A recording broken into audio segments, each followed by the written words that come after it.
Hello, hello, can you hear me? Hello, hello, welcome to today's stream. Why did I pause there for a second? I forgot my own intro. Welcome to tonight's stream, welcome. Today we are doing episode 3 of my podcast, Heisei Babtro. I am very excited for today's episode. We are going to be talking about Vocaloid today with a very special guest. Let me see. My gosh, why am I so scatterbrained all of a sudden today? Alright. So welcome to Heisei Babtro, a podcast where we yap about our favorite media from Japan's Heisei era. The Heisei era spanned from 1989 to 2019, which is a super wide range of time, but in regards to pop culture can be characterized by rapid technological advancements, the rising popularity of anime and Japanese video games both in Japan and overseas, and what many consider to be the golden age of places like Akihabara and Harajuku. But without that out of the way, I can hear you. Sorry, I'm also scatterbrained. We will be scatterbrained together today. But today I am going to be joined by Crossing Fandoms to talk all about Vocaloid. So let me see if she is ready, and we can go ahead and get started. I am excited for today's episode, honestly, though. Vocaloid has been a big hyperfixation for me since I was very young. Alright, let's go. Let me undeafen. Hello! Hello! Hello! I can hear you. Bites, can you hear her okay? Let us Hello, know if the audio Bites. is good. Alright, but before we get too deep into things, would you like to go ahead and introduce yourself? Sure. Hello, fellow bites. I am Crossing Fandoms. You can just call me Cross. I'm a bartender on and off the screen. I play a variety of games here on Twitch myself, primarily visual novels and the like. I'm also known as a total degen and with big sister energy. Let's go. And I have so happy played to have with you Baz today. before. I have played with Baz before. Yeah. I don't remember if you were streaming it for the Among Us, the huge Among Us collab with Samsara during Stream for a Cause. Yeah, that was so fun. It was. It's my first time doing a collab like that too. I was really scared that day because I'd never been in a collab that size before. You were scared? But it was so fun. I don't think anyone picked up on that. You were just a natural. Thank you. And I'll be totally honest, usually when I'm collabing with friends, I end up introducing myself with a loud burp. I did my damnedest not to do that with you. No worries. So hello, welcome to stream, welcome. So yeah, the topic for today's episode is all about Vocaloid. Which I'm very excited when you agreed to do this topic because I was a really cringe, annoying Vocaloid fan when I was a teenager. I made Vocaloid my personality when I was young. I loved it so much. So I'm excited to talk about it with another I was a fellow part of Vocaloid fan. flash mobs at anime conventions. I was that one really annoying SFA2 Miki cosplayer. Oh my gosh. Like, I exist! Oh my gosh, my most cringe Vocaloid fan moment is once when I was I think we were blueberry picking, so a public blueberry picking patch area. And I was really hyperfixated on the song Daughter of Evil. And I had that looping on my phone, no earbuds, just playing the whole time I was blueberry picking. So anytime people walked past me, they would also hear the music. It's everyone must hear this song that is my favorite song. And it was Daughter of Evil by Mothi. That was me with insanity. Oh, thank you for the head pat. Thank you. Hello, Simply. Hello, welcome to stream. But yeah, I think a good way to just start things off, for anyone new here who maybe doesn't know much about Vocaloid, how would you describe Vocaloid to someone who knows nothing about it? What would be your pitch? So, I can go off the wiki route, or I can go off the total nerd route. Which would you like? I vote the total nerd route. Okay, so basically, Vocaloid is a vocal synthesizer with anime avatars, basically. That for those of you who like can pitch a beat but can't sing, you use Vocaloid. And also just plain out, it's holy. I lost it. I started fangirling too hard and I lost the train. Oh no! The train went off the tracks. But basically, it's cute girls and cute boys singing cute songs or sad songs or fucked up songs. Either way, it's awesome. Yeah.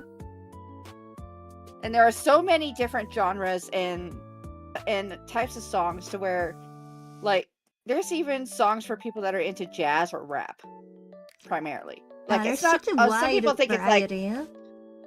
Some people think it's like all pop and soft rock. No, you have jazz. You have like soul. You have like you even have like some heavy metal in there. And also songs cover like such a wide range of topics. Like there's anything from like very traditional like idol type songs, but then we have like the whole subcategory of like Vocaloid horror, which can get really dark and messed up. Like there's a song like for every topic.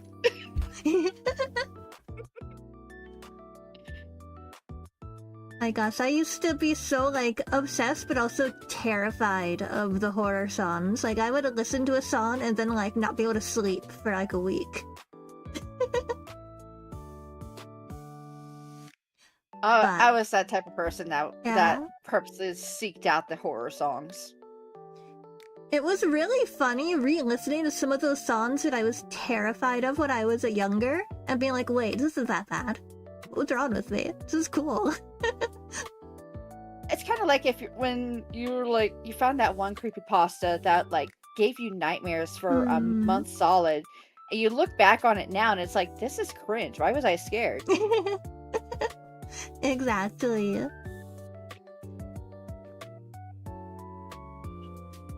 Oh my goodness. But yeah, it's I'll be honest, I did not grow up with internet culture. I was pretty offline most of my life. I didn't get into it till my early adult years, like 17, 18. I didn't even have a MySpace page. I spent most of my life offline, but one of the few things that I found when I started being chronically online was Vocaloid. And I've always been a huge anime and manga fan ever since I started watching Sailor Moon and Pokemon. And I would start seeking it out because I like this art style. And that's how I moved on to Inuyasha and all that good stuff. And then when I finally got online, I found Vocaloid and it just exploded from there. Vocaloid's a gateway drug. Do you remember the first Vocaloid song you heard, actually? Joker. Oh. Like, not the, like, you have the Joker that most people can think of now, which is sung by Gumi. Mm-hmm. No, I'm talking about the really old Joker with the super blocky Miku. Oh my gosh. Model. And you were like watching it in 360p. Let's go. I love the really old music videos. Like, they're so iconic. I love the ones that are just like one, like, low. It's like very, very, like, deep fried looking PNG. It's great. Yeah, it's like, you can count how many pixels in with one hand.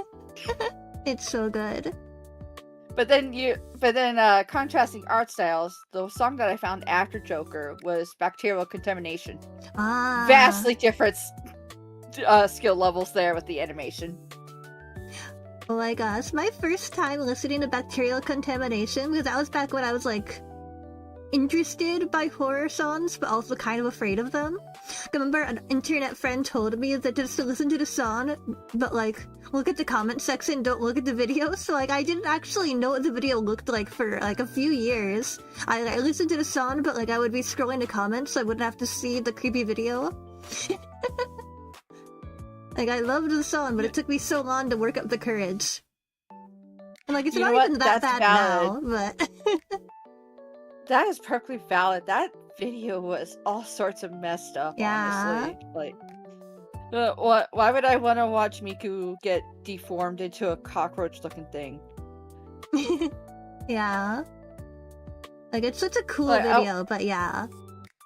Really creepy. It's so cool. Like, that animation style was ahead of its time when it came out. Definitely. And I think that's what really exploded people's like imaginations and want to learn to do animation themselves, because they saw bacterial contamination and it was made by one person, not a whole studio. What? So I want to thank bacterial contamination for actually like helping the artist scene explode online. Yeah.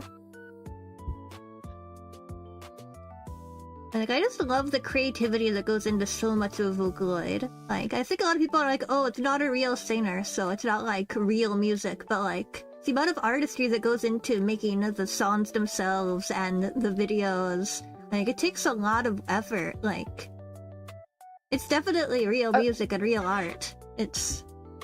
I used to want to be a Vocaloid producer, but, like, as soon as I realized how difficult it was to actually make music, I was like, maybe never mind.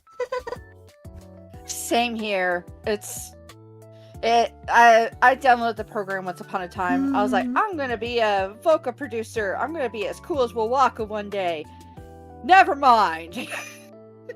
I used to put the voice banks on my Christmas list, and I'm thankful my parents didn't buy them for me, because like, that would have been a waste of money. I would have never been able to figure these out.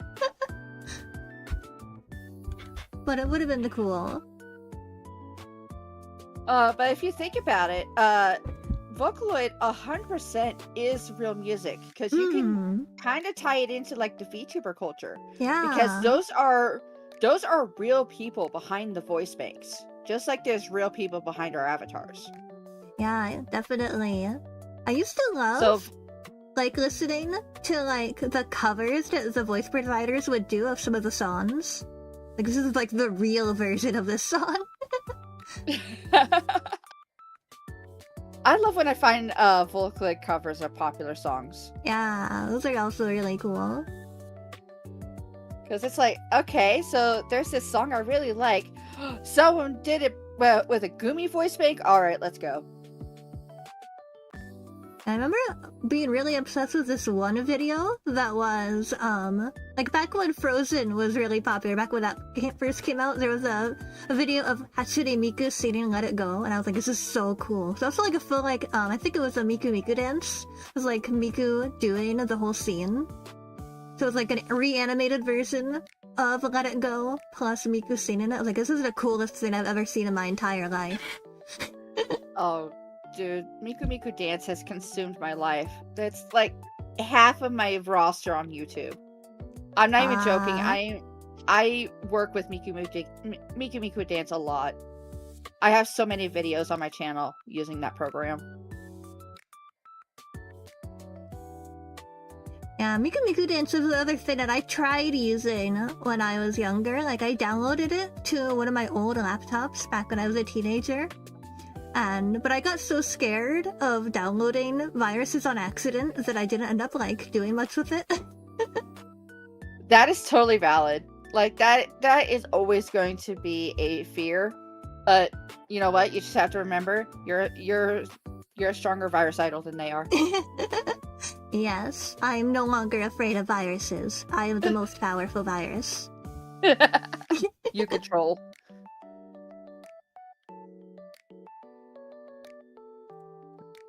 They must cower before the mighty Babs. Yes. So what do you think are some of the songs that really, like, helped Vocaloid become how popular it is now? Because there's definitely been a lot of songs that went really viral back in the day that really, like, made Vocaloid a part of pop culture, not just a weird niche thing. Okay, so you've already mentioned one of them. It was the daughter of evil, servant of evil. Yeah. Because that just ended up exploding into a whole saga on its own. Yeah. And then Alice of Human Sacrifice was a huge one that I saw everywhere. That's actually the one that I got my little siblings into Vocaloid with. And then I love that song. It's so good. It's so good.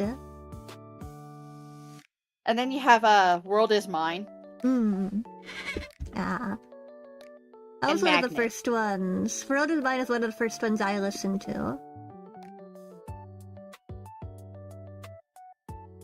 And then you have, like, a kind of a more niche one, The Disappearance of Hatsune Miku.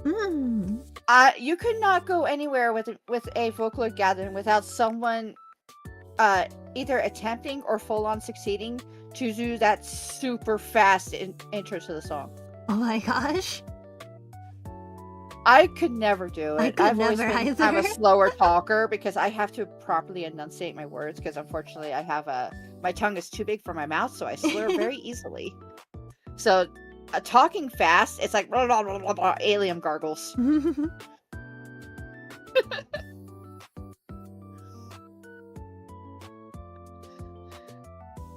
But yeah, and then another nicher one would be Kagero Days. I love that one. So when I was like talking to other Vocaloid fans, like trying to get like their opinions on this topic, doing proper research, they were like, "Oh, Kagero Days wasn't huge though." I was like, "No, it was. What? Where have you been?" I understand. I'm always on the weird side of the internet, but I can't be the only one who thought Kagero Days was popular. Yeah, I feel like it was a pretty popular one. Yeah. It was even performed at concerts at one point. It was. That's true. But yeah, and then like in more recent years, it's not exactly like in the era that we're talking about right now.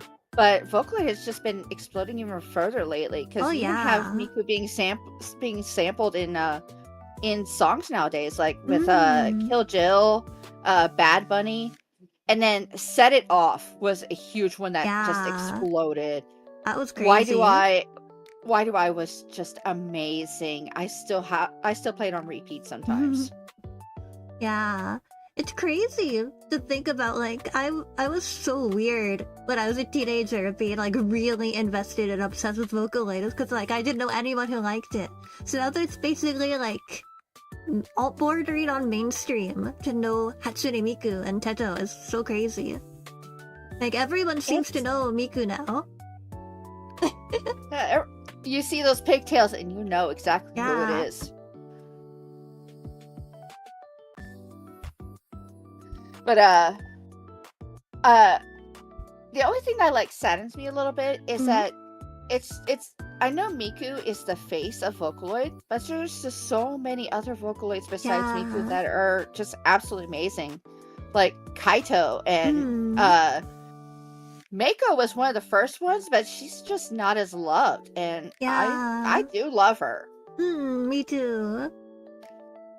And then of course you have my girl SFA2 Miki. She needs more love. She's been, no one touches her anymore, and it makes me so sad. So I'm like, guys, I don't have the capacity to learn a whole new system. Please.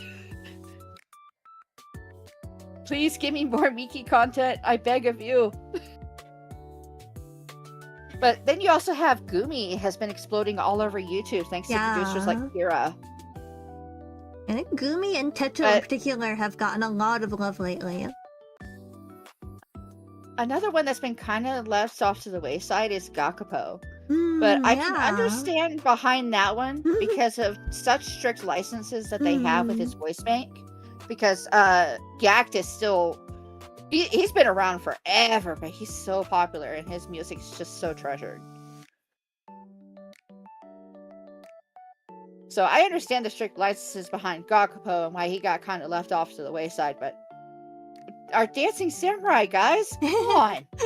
Yeah, I feel like Gakupo was like all over the place back in the day, but we don't see him much anymore. Yeah. He was like the meme vocaloid. I mean, okay.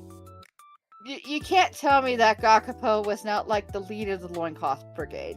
I mean, yeah. Like, when clothes start coming off, it's usually because of Gakupo. Yeah. Unless you have Len in one of his man-whore videos. Because Len, he's either going around town or he's getting killed. It's one or the other. Yeah. There are only two types of Len songs.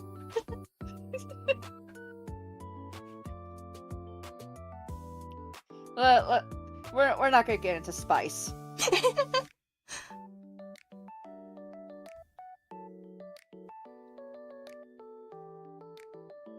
Fukase has stricter licenses than Gakupo, weirdly enough. Does he? I don't know much about Really? Fukase, actually. Well, it's not one that I got really into. Okay, the fun thing about Fukase is that if you listen to Fukase's songs, and then you listen to the guy from Awari no Seraph who does Fukase's voice bank, they sound one and the same. It's like copy paste. I'm not even joking. It's so Uncanny Valley. His image and voice can't be used by anyone outside the actual company? Oh. That's interesting. If you buy a full legal license, which is like $1,000? My god. Yeah, I guess that explains. Yeah, That's and then you have so crazy. many people on Vocaloid that are like, hey, but we have his model. Watch us make him dance. I may be one of those people. I have not released a video, but I have done it. Oh man.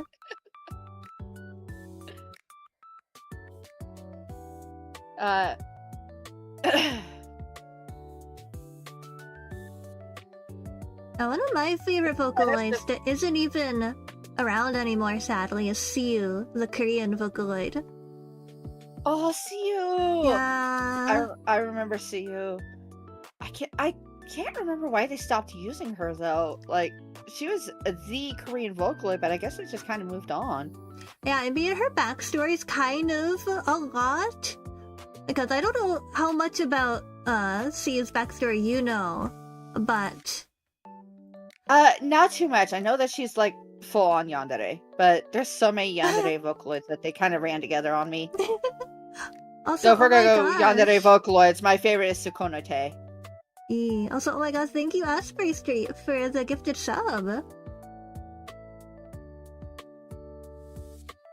I just clicked the wrong thing. Where am I? Oh. Okay, here we go. That's but very actually, being see a total you. sweetheart by giving my head mod as a gifted sub. You're awesome, thank you. A fun fact about Siu is actually, if you know anything about K-pop, Siu was actually originally under Big Hit Entertainment, the label that BTS is under. And like her first song, I Fantasy, was written by Hitman Bang. And actually, some of the members of BTS were backup dancers for Siu. Like I did not know that. That's real. awesome. Yeah. That's like the deep lore. As soon as you said Big K, I was like, you gotta be kidding me. How did she get pushed aside if it was Big K behind her? Yeah, unfortunately though, her voice provider was also the member of the big hit idol group that was arrested for blackmail. So that might have been part of why Siu was unfortunately shelved. But that's... Yeah, That's another story. Yeah. I try not to dive too deep into controversy. It's like, I like what I like. Yeah. Like, if said controversy like explodes everywhere and it's actively shown to me, then I'll do the whole thing where I separate the art from the artist. Yeah. But then I'll just continue liking what I like. Yeah. That is a problematic trait of mine. No, I wish you had gotten more songs, because the ones that I've heard, they're so good. Like, I'm obsessed with that one horror song, Hide and Seek. It's so good. It is. Though, I'll be honest, I've listened more to the English cover from Liz Robinette more than I've listened to I have also listened to Liz Robinette's cover a lot. It's really good, too.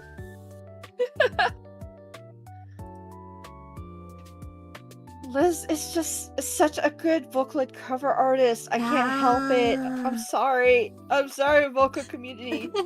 You amazing songs, but then you have like these English covers that are just amazing. And there's another. Was it also Liz Robinette who did that cover of Kagome Kagome? That was really good. I believe so. Yeah, I loved that one. I listened to that so much. I'm obsessed with the cover of For Soleil. Another really good Vocaloid cover artist back in the day was Ash. He's not around so as much anymore, but he was really good. Same with Ottervin. Oh yeah. Trying to remember some of the cover artists I listened to a lot. Trying to remember. I mean, I listened to like a lot of Jubiphonic and Reichi. And I think both of them are VTubers now, actually. I think so too. I don't really know for sure. I kind of pulled myself away from them a little bit. This is going back into the controversy stance. But Jubi and Reichi were basically implicated in so I can't remember her name anymore, but there was this really big translator for Vocaloid songs. Like, she did a good solid majority of translating Vocaloid songs into English. She didn't sing the songs herself. She just did proper translation to go with the timing and all that to the songs. And Jubi and Reichi were implicated in basically bullying her off the internet. Oh my gosh, I did not know about this actually.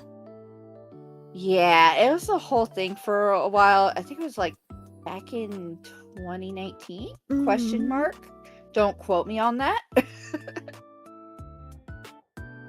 So I have pulled away from them a little bit. That might be why I didn't know about it. I was like not really as invested in Vocaloid like when I was in college. So I guess I missed that controversy, man. Yeah, I kind of missed it too. I had a lot going on IRL, so I completely missed any of that. I was like, this thing doesn't happen anymore. Darn it. Move on. Casual fan problems. Yep. But yeah, like, I can't remember what the reason behind it was, because this, like I said, it was like back in the 2010s. My memory can't remember what I had for dinner the night before, so I could not tell you. Goldfish brain. Like, so much happened back then, so it all ran together on me, and I just stopped paying attention. I was like, you guys are making my head hurt. I do that just fine on my own, thank you.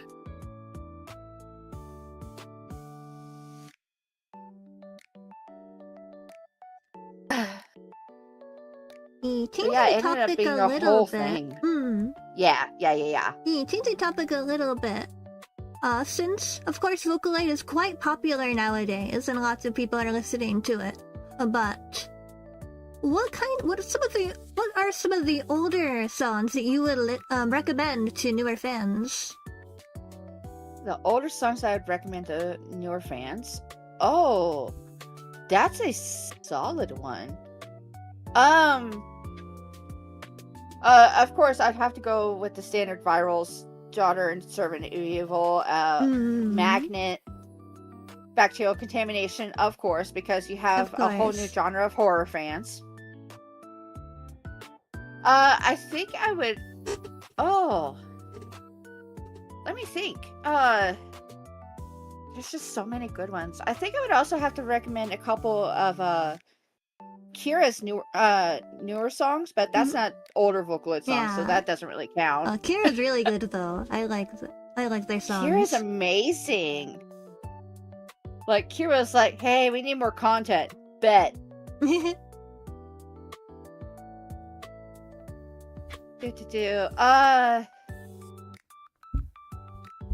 Oh.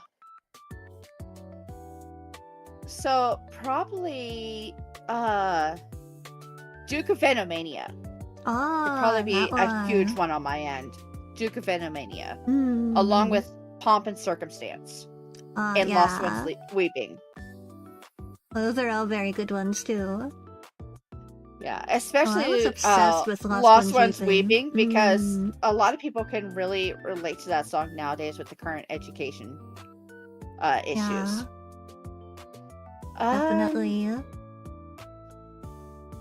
I can't remember how old it is, but the Benzene series, like Paradichlorobenzene and Antichlorobenzene.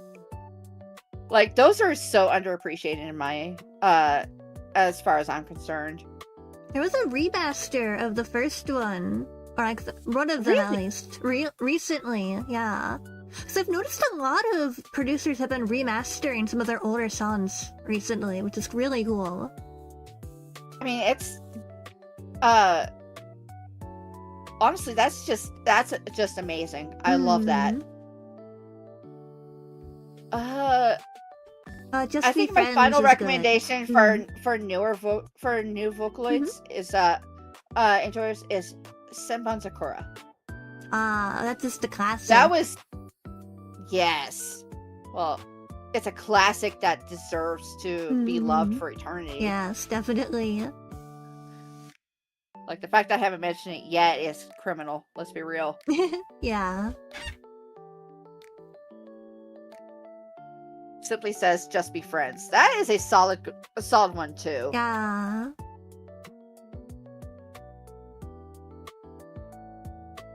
The Tailor Shop of Ebinozuka. I don't think I've heard that one actually. I'll have to look that one up later. Oh, that's another good one. It's from the Seven Deadly Sins series, along with Servant and Daughter of Evil. Oh, Yandere Luca, let's go. I'll definitely have to look that one up. Yes, definitely. Basically, the storyline behind that song is Luca fell in love with this guy and basically deluded herself into thinking that they were together, and so she would like see him in town with his real wife and daughters, and she would just one by one kill them. Oh my gosh.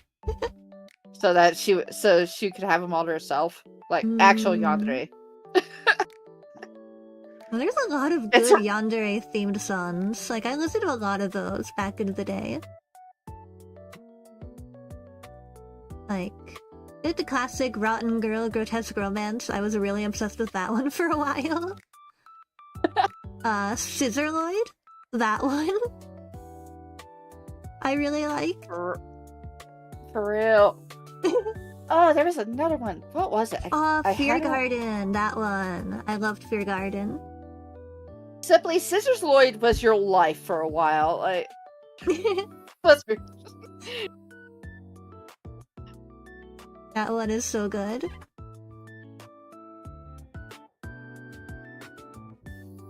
Like the experience of listening to that one for the first time and not knowing a plot twist.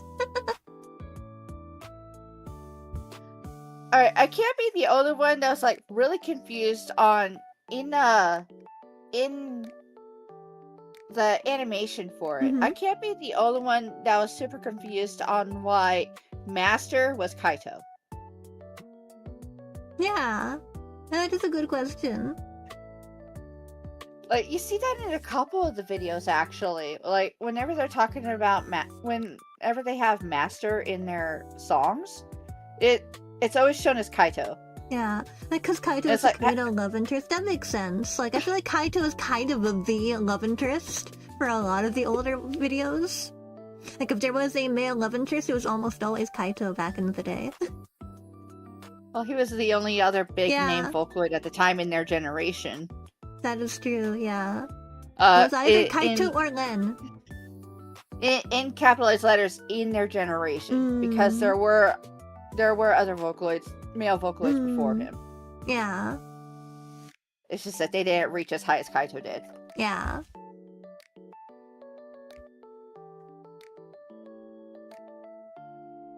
Yeah, the main five, because Gakupo isn't part of the main five, sadly. He was part of the extended family. Yeah.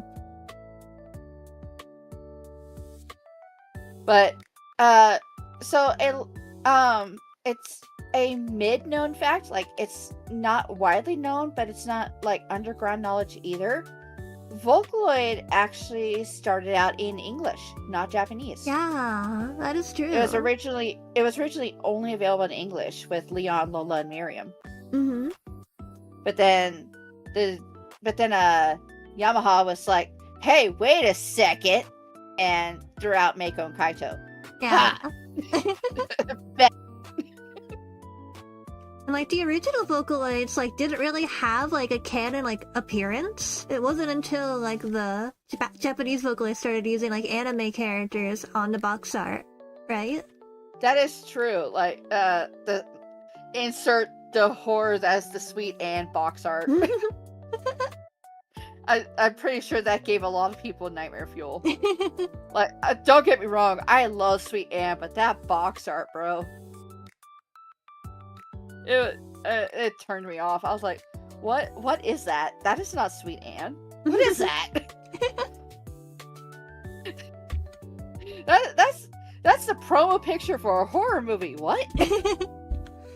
Yeah, those were very interesting choices for the box art. And then you have, like, when they first showed the concept for Big Owl, but then you listen to Big Owl's voice, and it's like, that voice does not go with that body. What's going on here? Like, his voice is so high for a big Frankenstein-looking guy. Yeah. Yeah, Big Owl has always, like, confused me. I love Big Owl, but that voice does not fit that body. What's going on here? That voice belongs to a twink. What's this hunk?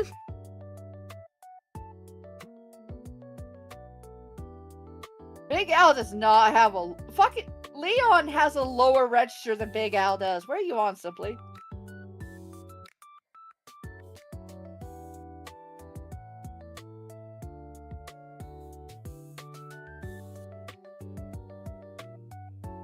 To be honest, I don't think I've listened to Big Al in, like, a really long time, so I cannot comment on what his voice is like. That's valid.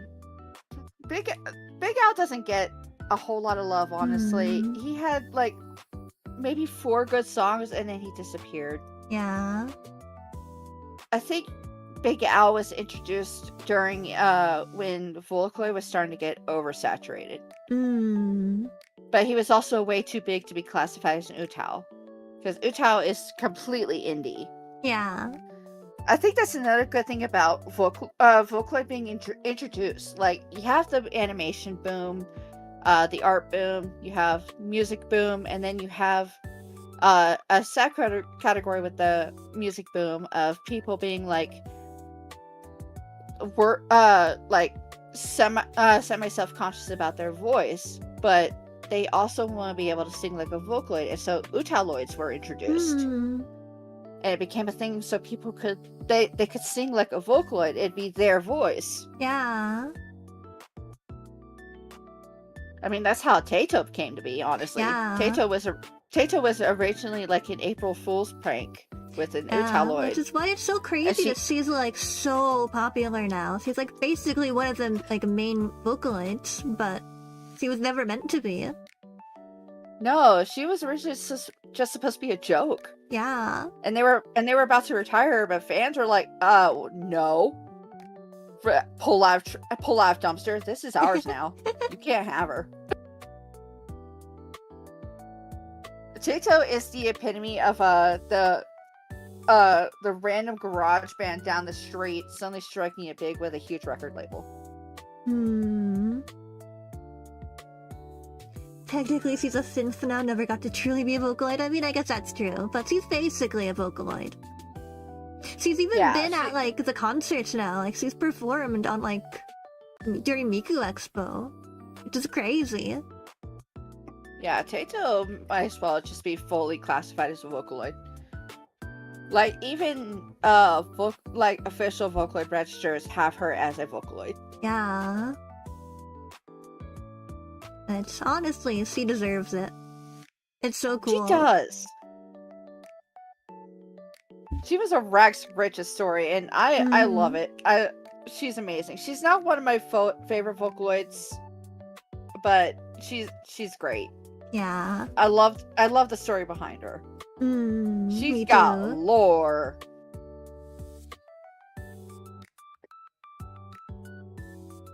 And that's a huge thing I'm into personally. I am a huge story lover. Like I have a whole thing behind my bar where it's like lore drops. So I love stories. I love hearing people's stories. So anything with a deep story, deep lore, I gobble that up. I'm like, yes. Me too. It's like, give me the most fantastical thing that you can pull out of your book rack, and I will eat it. And I'll be like, thank you, may I have seconds?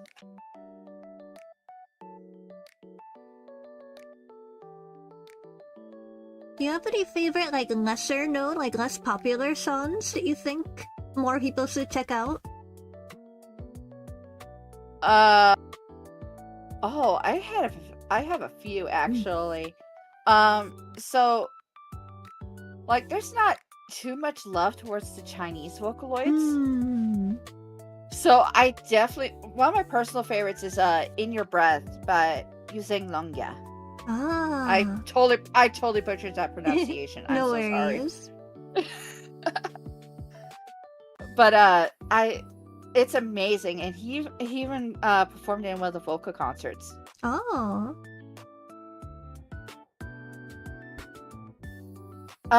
Another one that's basically been lost to time. That's because it's lost to time. It's even escaped me. I'm like, because I'm at the mercy of my YouTube autoplay.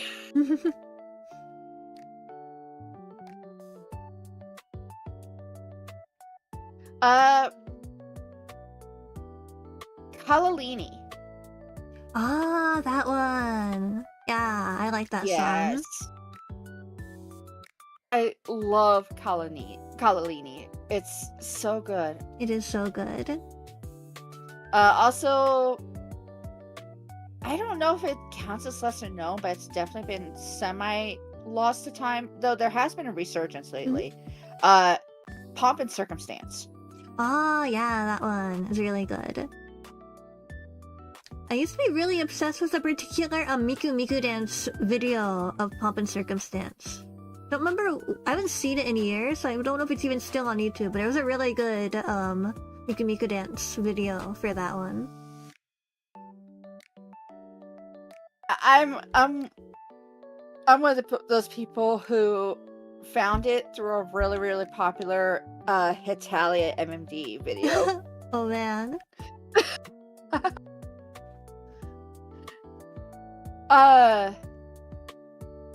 Double Lariat. Ah, that one's so good. I can't believe that it took me so long, considering that's a video that I did. That one has basically been lost to time too. I don't... Really? It's...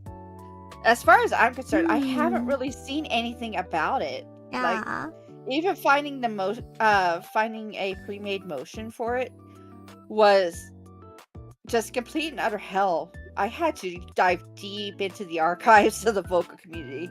That's interesting. I feel like that used to be a more popular song. It used to be.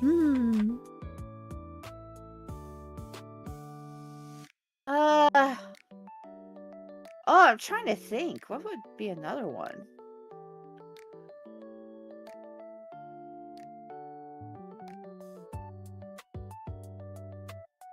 I'm honestly drawing a little bit of a blank here. Like, because,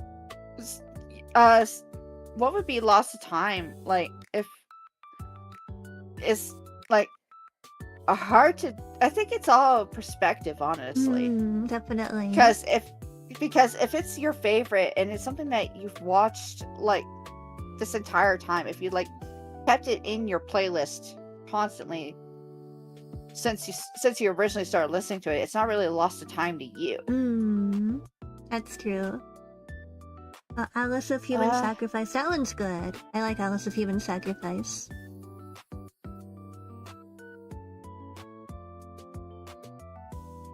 One of my favorite series, I mean, the first one is really popular, I think.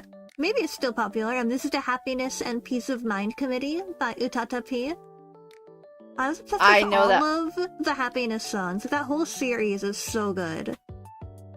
It is. I was actually introduced to that song through Aki Dearest, through one of her Vocaloid. Yeah! Oh my gosh. Videos. That's the old Aki Dearest Vocaloid videos. I loved those. Got so many recommendations from her. She found like the most random stuff and brought it to the forefront, and we were like, yes. Yes. One I haven't seen in years is Oh Light. Oh yeah, I forgot about that one.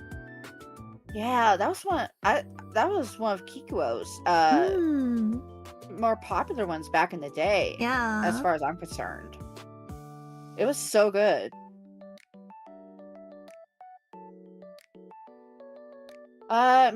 Also, what was it called? Childish War. Oh, that one's good. You gotta love the chemistry between the Lin siblings. Yeah. They either love or hate each other. Yeah, you know, like proper siblings. Like my favorite Vocaloids back into the day. Like, I listened to so many of their songs. They're all so good. Trick and Treat by Austere Project was one of my favorites. Oh, yes. That one is so good.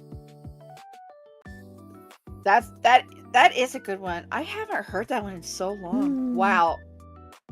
I'm gonna have to like re-listen to so many Vocaloid songs. I'm gonna end up driving my roommates crazy. Oh my gosh. Yeah, honestly, same. I'm gonna have to go back and listen to a bunch of these now. Yeah. Oh, Why Knowledge of the Late Madness. That one. I used to be terrified of that song. Like, I listened to it once and was like haunted by it. Took me years to be able to listen to it a second time.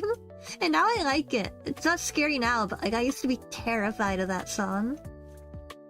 Was it you or me that got the trick? That was me.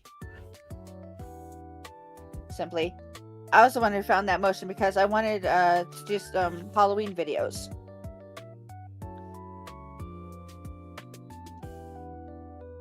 Oh, there was another song that I was like haunted by. What was it called? Give me a second. You're good. You're 50-50. The one. Have you heard that one? 50-50. It's like another horror song about like. I don't think I have actually. It's about two girls who like really loved sharing things, but then one of the girls started playing with a boy, and she was like, "Well, we have to share everything," so she like cut him in half. Like, the song itself, like, the lyrics are kind of silly, but, like, the music, the sound of the song was so creepy that, like, I got it stuck in my head and was, like, terrified for weeks. I don't think I've ever heard that one. I'm making a note. I'm listening to that after. Yeah, it's a good song, but, like, it's a very much an earworm. So I think it just got so stuck in my head that I was, like, driving myself insane by it. Oh no. Do you suffer from echolalia too? A little bit, yeah. Sweet Devil. Do you remember Sweet Devil? Oh, yeah, that's a good one. That one was everywhere for the longest time. They had every Vocaloid singing that song.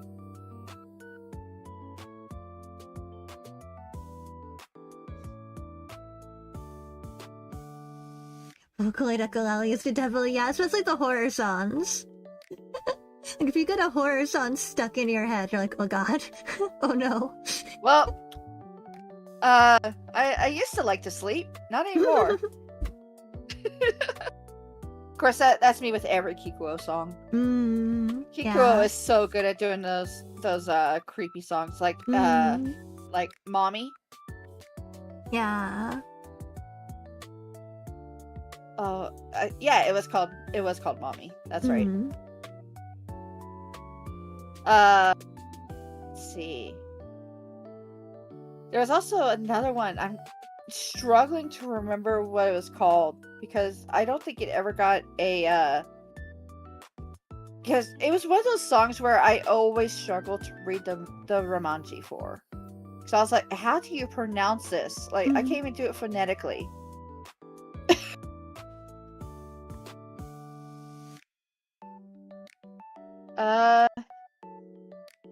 Well, I'm struggling to remember that. Do you remember World's End Dance Hall? Yes, that was such a good song. It was. I used to really want to try and do a dance cover of it, but I couldn't get any of my friends to do it with me. It's like it had to be 2 people, but I never had a second person to do the dance with me.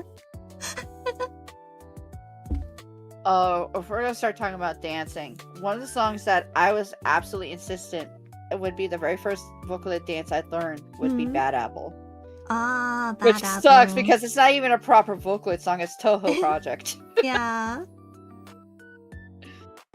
I was so insistent that was gonna be the very first dance I learned, and it didn't happen. And now I shall never dance again because my hip is just destroyed. I almost performed a Vocaloid dance during a con, but I chickened out last minute. Because the first cosplay I ever did was Kagamine Rin when I was like 14. And I was gonna do the cosplay contest, and I still did it, but I was so scared to dance on stage that I was just like, last minute, like, never mind, no dancing. I bet you were adorable. Yeah, I loved that cosplay. That was fun. I wore that like a bunch of times.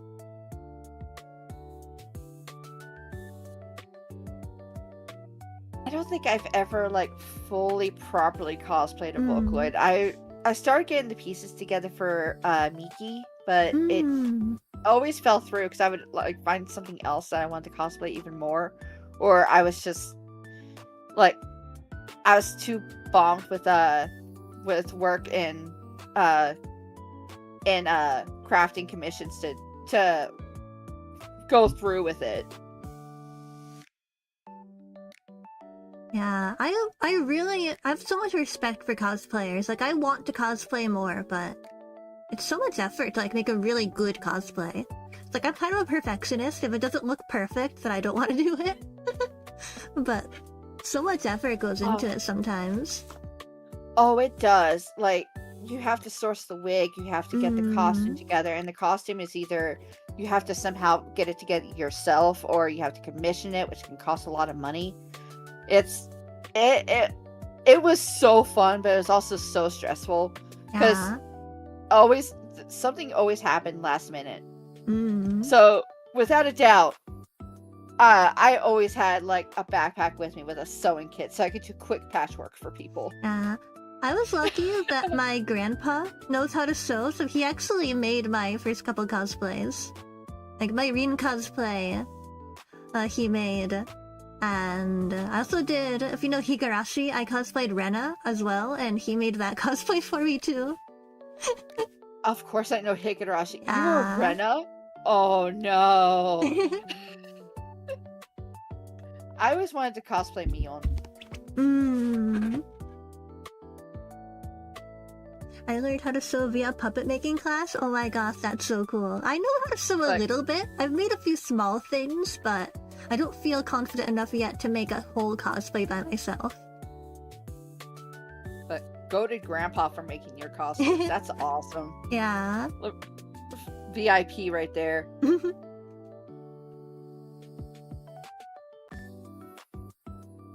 I mean, I'm kind of in the same vein. It was my grandma who taught me how to sew. But I was never I never got really good enough or confident enough in it to actually make a full-on costume. I've attempted a few times. I almost made an Imperial China costume before from Italia. And unfortunately, it kind of got wrecked. Little siblings, what can you do? Oh no. And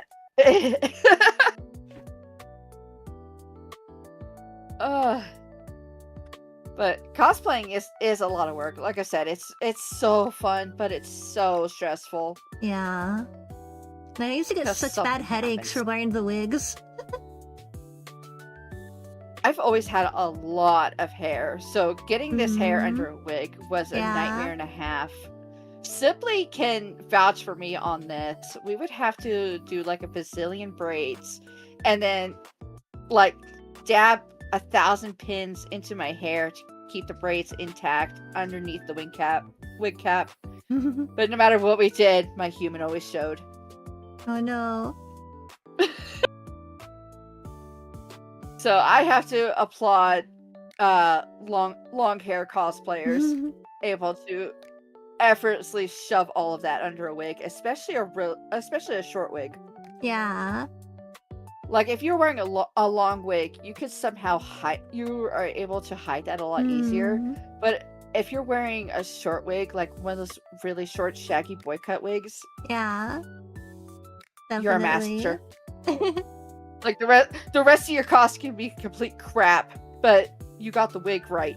There you go. Your win.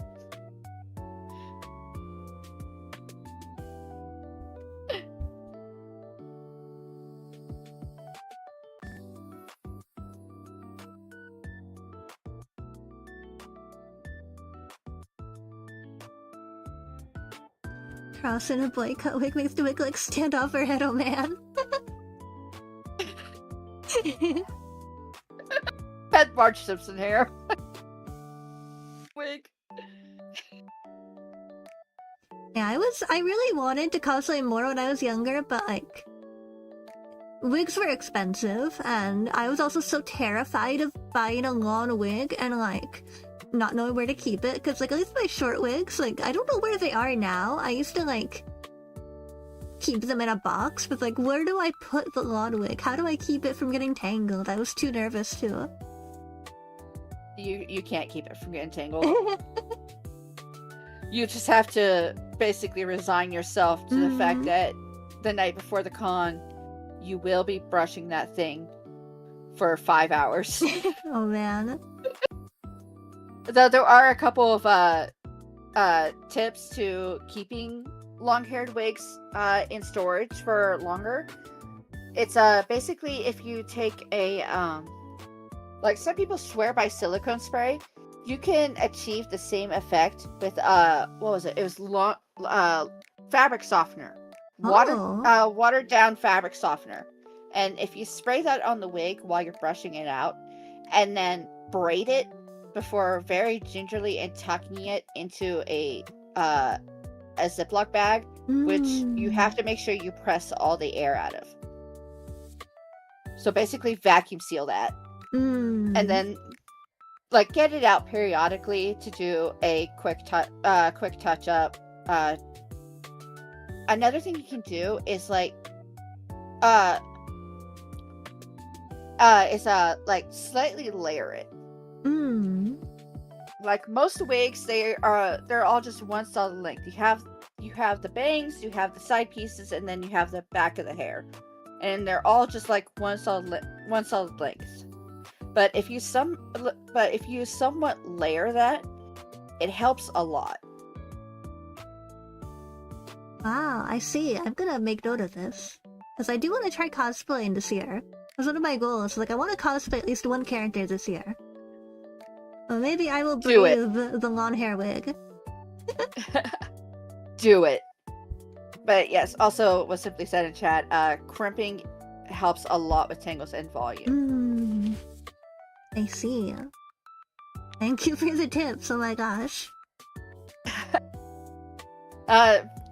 Veteran cosplayers. Especially Simply there. Simply is the wig master. Oh wow. I think at one point Simply had like 50 wigs. Oh my gosh. I will definitely ask you if I have more questions. We're always happy to help. Yay. You still have 50 wigs, oh my gosh. Yeah. I mean, to be fair, a couple of those wigs that Simply has, they originally got from me. I just never got around to using them. Especially the Konata wig. Oh, Konata. Yep, Konata Izumi from Lucky Star, my queen. She's my spirit animal. I love her. She's such a trip.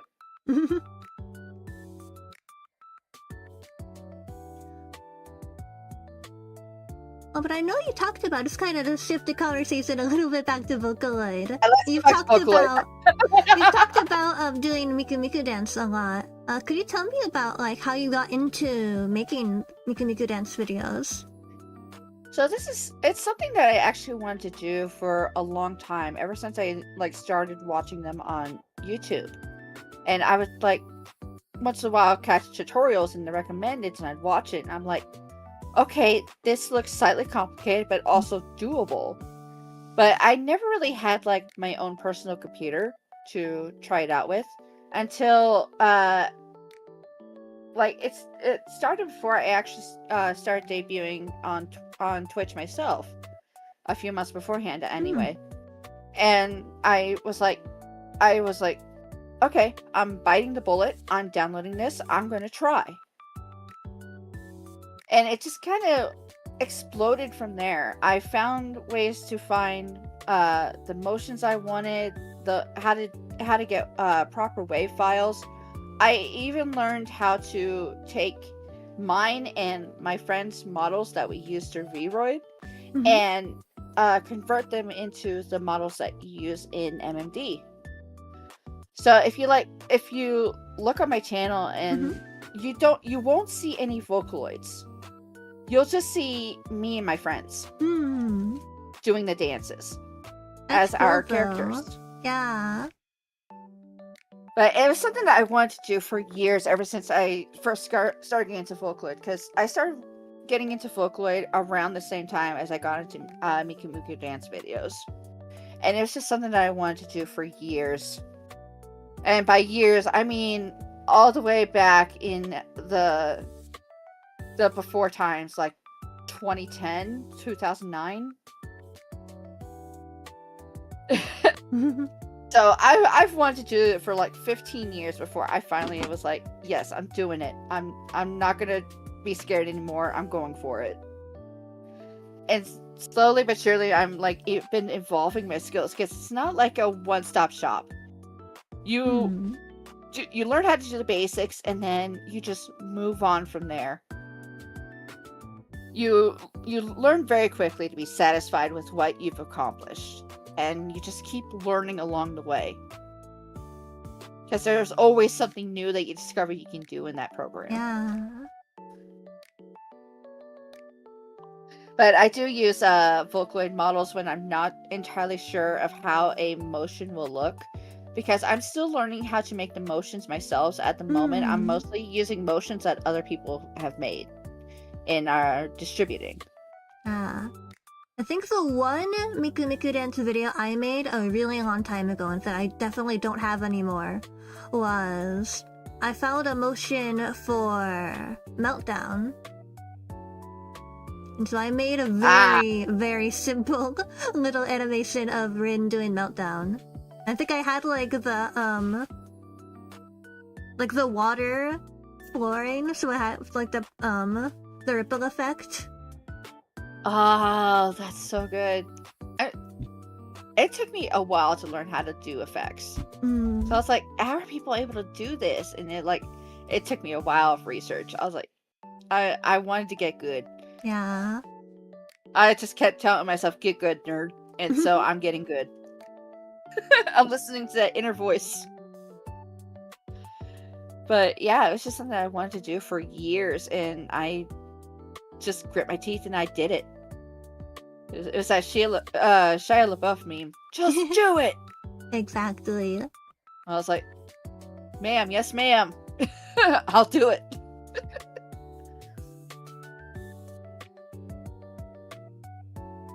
Do you have a favorite? Yeah, it's not just the video you did. Oh, my favorite video? Yeah.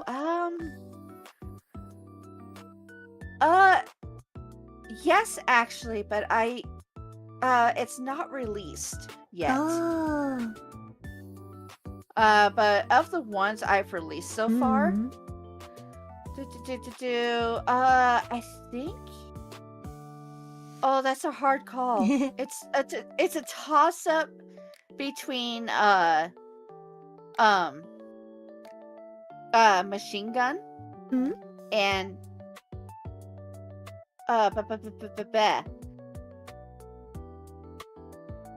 oh, what was it now? I am actually looking at my MMD list right now. Like, what was it? No problem. You threw me through a loop. I wasn't expecting you to ask that kind of question. But it was a toss-up between Machine Gun, and I also really liked. I have the work in progress video uploaded because I'm still working on it because there's a few things that are kind of really wonky that I'm trying to figure out how to fix. Is Rolling Girl. Ah. So Rolling Girl and Machine Gun. So Wawaka and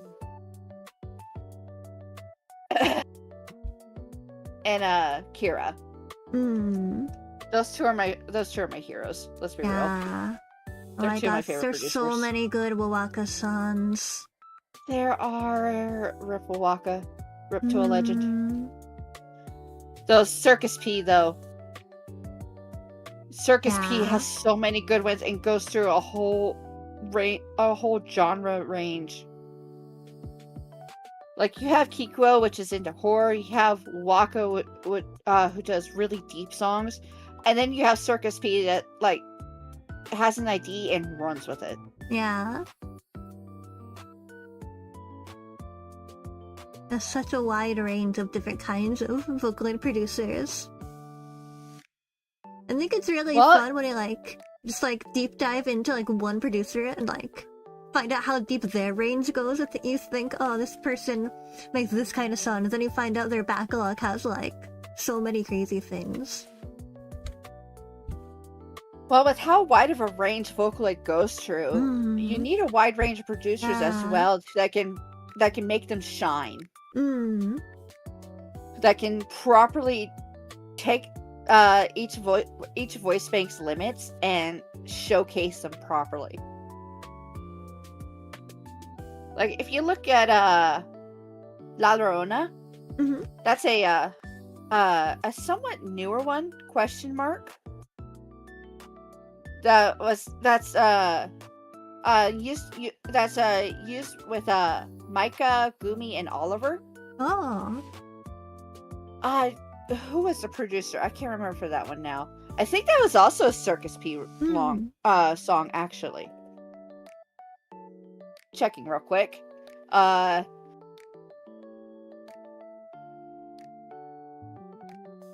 it was Steam Pianist. Oh, Steam Pianist. But you would I can't English now. If you're originally a huge fan of Micah, I can't pronounce her name right. Fuck, damn it. Okay, Mika. If you're originally a fan of her, Like, you know how her voice range goes. But then you listen to La Llorona, and Steam Pianist was like, she can go further. And did. And came out with this amazing song. Like, I have to give huge props to the producers, because you have the big companies that put out these voice banks and will tell you, hey, this is what genres they can do.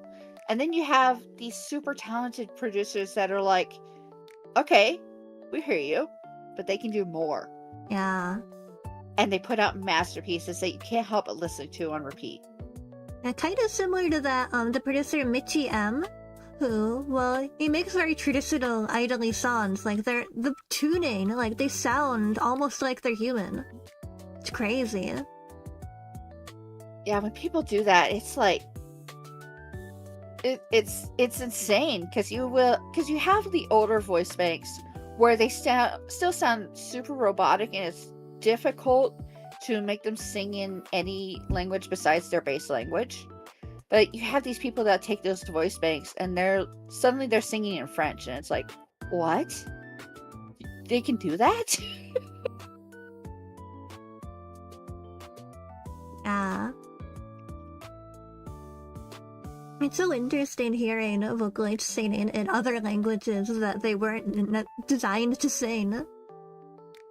Even like the older like English vocaloid songs from like Miku before Miku had an English voice bank.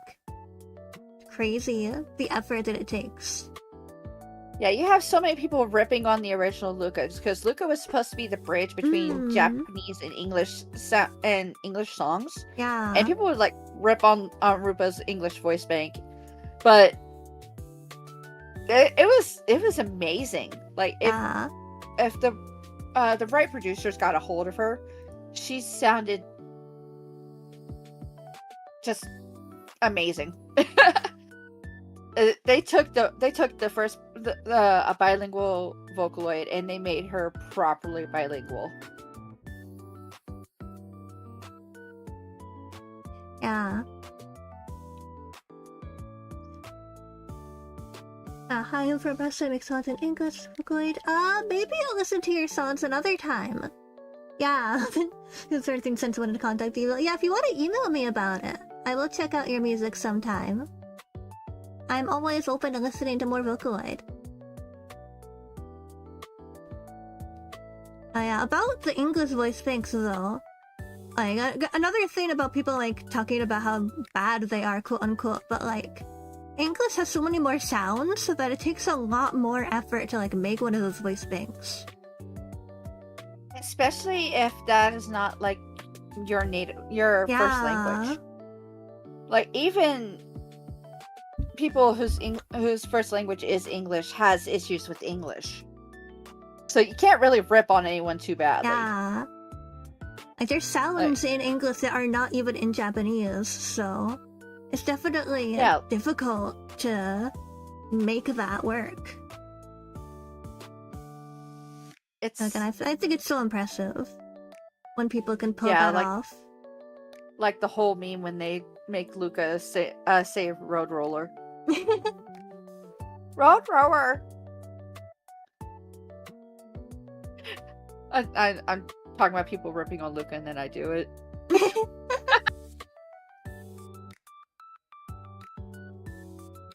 Big Yellow Road Roller is a good song. That is a song that got lost. Hey, I noticed actually because I study phonetics as a hobby, Japanese has between 22 and 30 distinct sounds, English has only 44. Yeah, that's true. Japanese has less sounds than English does, so when you're making a Vocaloid voice bank, there's a lot more sounds you have to include to get all of the sounds. So, yeah. That's why a lot of the earlier English voice banks didn't sound quite as good. Because again, they just had a lot more sounds they had to work with. As opposed to Japanese, which is a lot more phonetic too. I think it's mostly along the lines of don't the Japanese basically, like, depending on the affliction of the word, don't they have like the same word for several different meanings depending on the infliction? A in little context? bit. Yeah, a little bit. Like, I don't think. Yeah, you used to live in Japan, so you would know this. Yeah, I don't think it's quite as like tonal as like I think Chinese, but I think the thing with Japanese is because like there are the set sounds and those are the only sounds.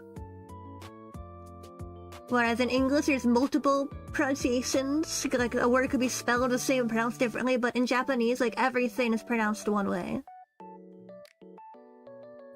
Yeah, so it's like Well, mostly there's a less context sounds, and how the but, character like, is written, yeah. right? Yeah. As someone who knows like next to no Japanese, like I only know enough to understand when I'm not looking at the subtitles in anime. Yeah. Speaking of Vocaloid languages, English feels very native to Vocaloid. Try to make it in Russian, my native language, but does it sound like anything? Yeah, it could be difficult, I think. Depending, especially if like the Vocaloid voice bank wasn't designed for a certain language, making it sing in that language. Especially if that language has sounds that aren't designed for that voice bank, it can be a lot more difficult. But it's so impressive when people do it.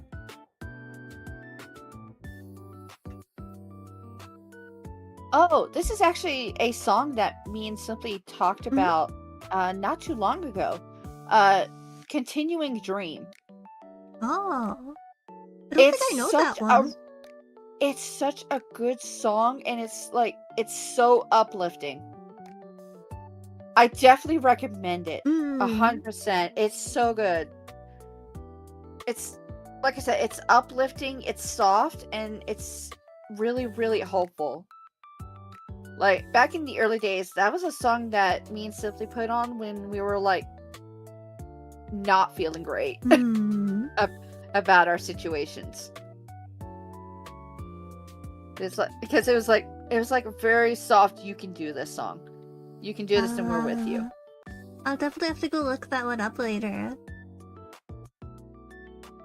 Definitely. I can send you the link. I have it in front of me right now. Yeah, definitely. I'll go listen to the after stream.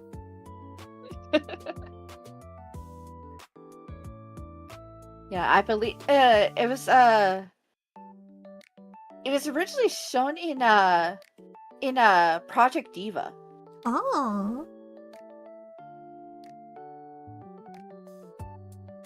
Yeah, it's so good.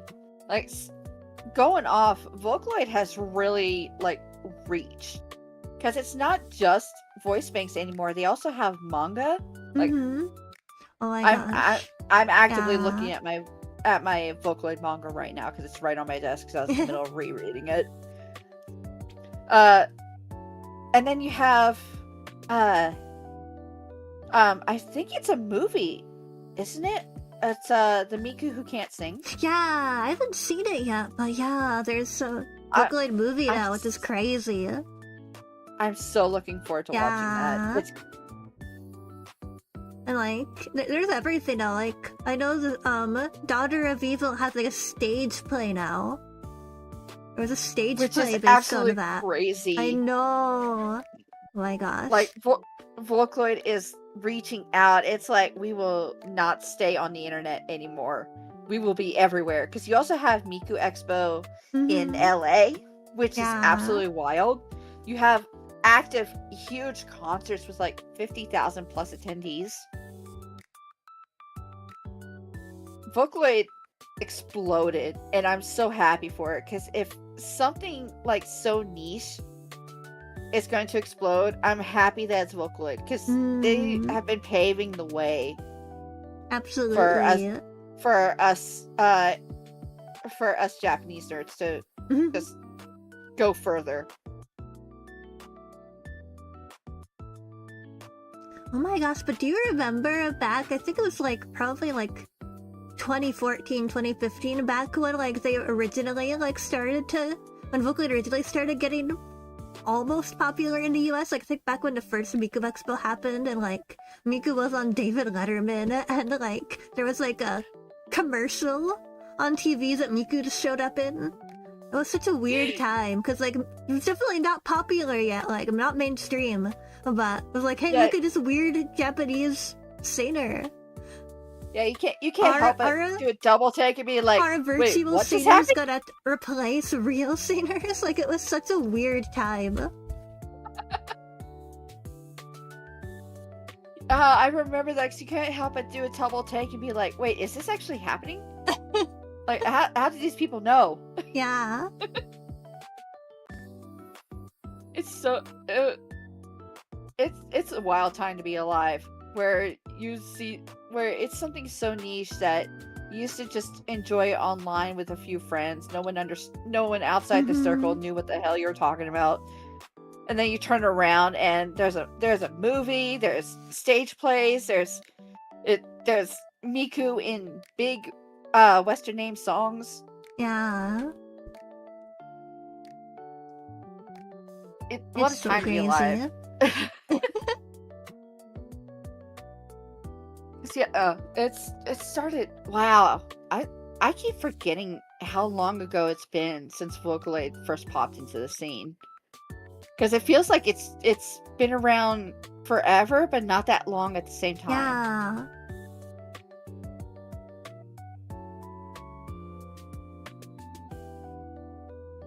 Plus, you also nowadays have newer Vocaloid producers that were only just born when Vocaloid became a thing. Yeah, that's crazy to think about. Yeah, Miku debuted in 2007, yeah. Yeah. Wow. I mean, I can't really say anything, because 2007, I was 16? Yeah. So I was at that perfect age to enjoy it and get into it, because that was also the age where I started having adult money that I could spend on whatever I wanted. And I spent it on Vocaloid merch. Well, anime merch in general, but Vocaloid was a solid chunk of that.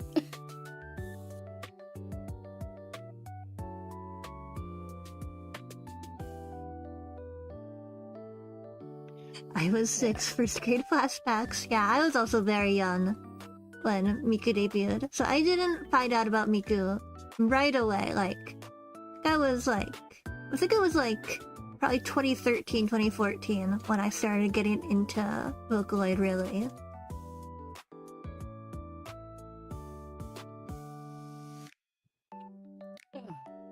Don't mind Granny Crossland. I'm just gonna hop on over to the nursing home. I believe it's bingo night.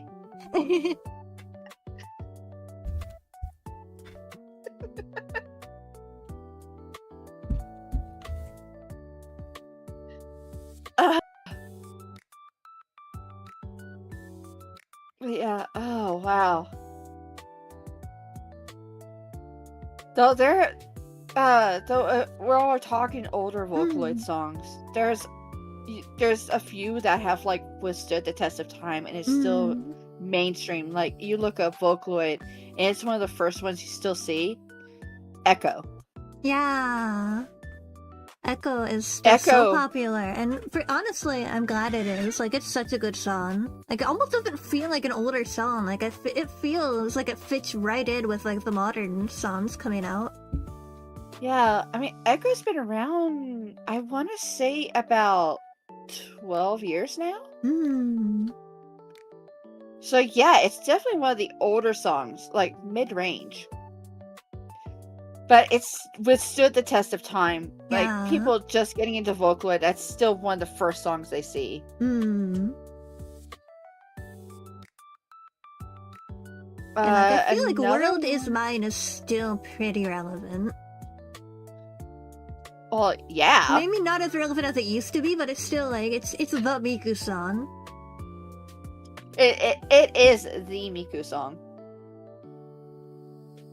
But you're always gonna have people that, like, they want to be a little princess, and so of course World Is Mine. Yeah.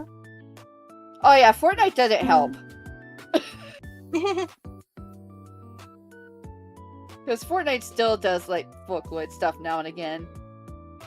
And Fortnite is still relevant, so Yeah. it's gonna be forever.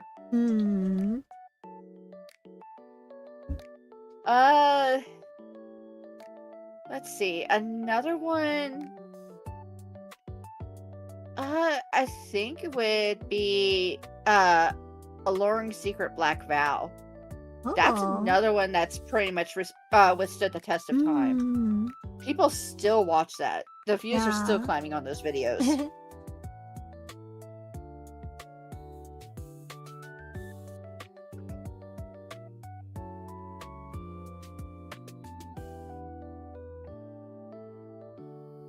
I need to think of other songs. Like, I feel like Triple Baka is still pretty relevant. I think especially with how popular Teto has become.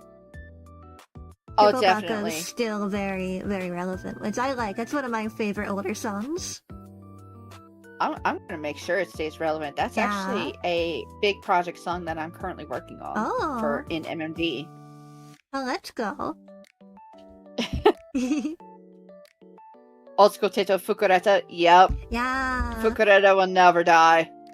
Actually, when I was in Japan, there was one like arcade type place near where I lived that had like a bunch of crane games, and there was a Teto themed one that had like the music video for Fukureta playing like on loop over the machine. Like, that's definitely still relevant. Another one, Cantarella. Ah, Cantarella, yes. And in that vein, Cendrillon. Yes. I think a lot of VTubers cover those songs, so those are staying pretty relevant. We're making sure they don't get lost. We're straight up being like, okay, these are ours. Thank you. We'll continue.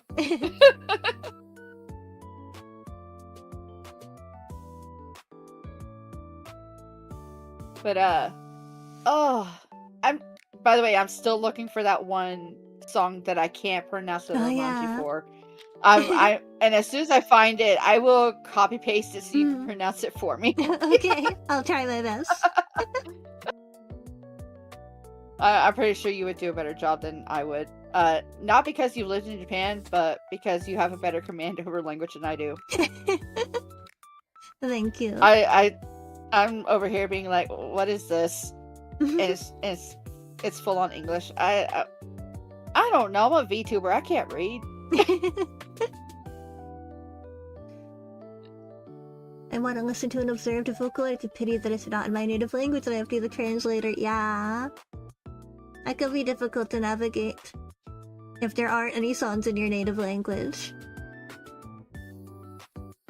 If English vocaloid stuff is pretty new, the only translations we got for a long time were fan covers. That is also very true.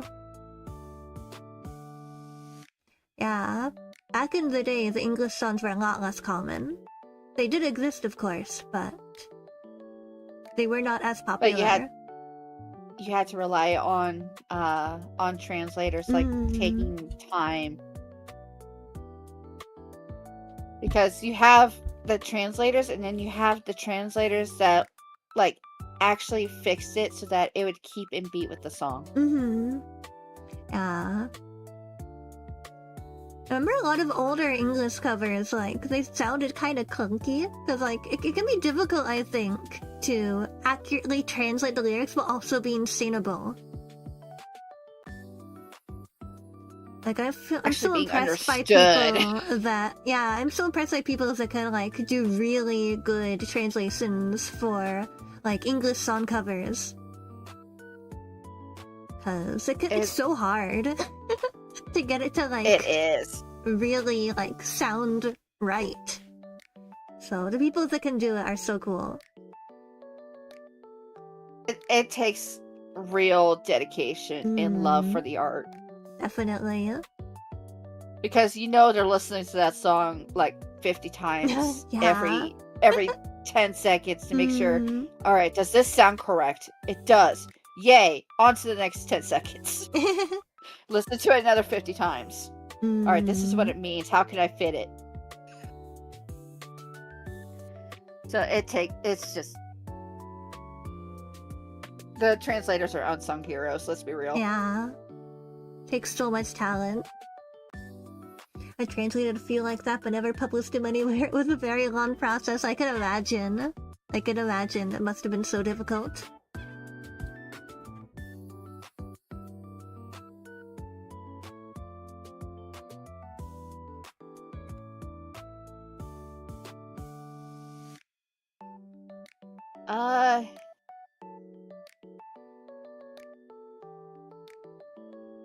Okay, a little bit back into MMD. When I'm going through the current videos, there's been a huge upsurge in K-pop. Yeah, definitely. In K-pop MMD videos, it's amazing. Honestly, like there's so much cross-culturalism there. I think it's the term. I don't know. Yeah, I think so. It's honestly really, really awesome because they're basically helping each other grow. I mean, BTS did a good chunk of that themselves, considering they even had Happy Meals here in America. Yeah, that was crazy. Like in the middle, I live in the middle of nowhere, like desert as far as the eye can see. The closest big city is like a half hour away from me. And even our tiny little McDonald's had BTS toys. Oh my gosh.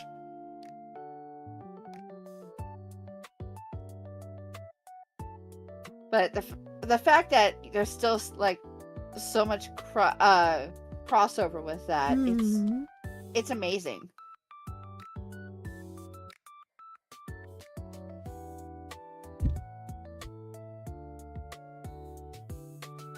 Like if you look back at like everything that you see when it comes to like music and animation, at one point you can be like, you can thank Vocaloid for that growing. Yeah.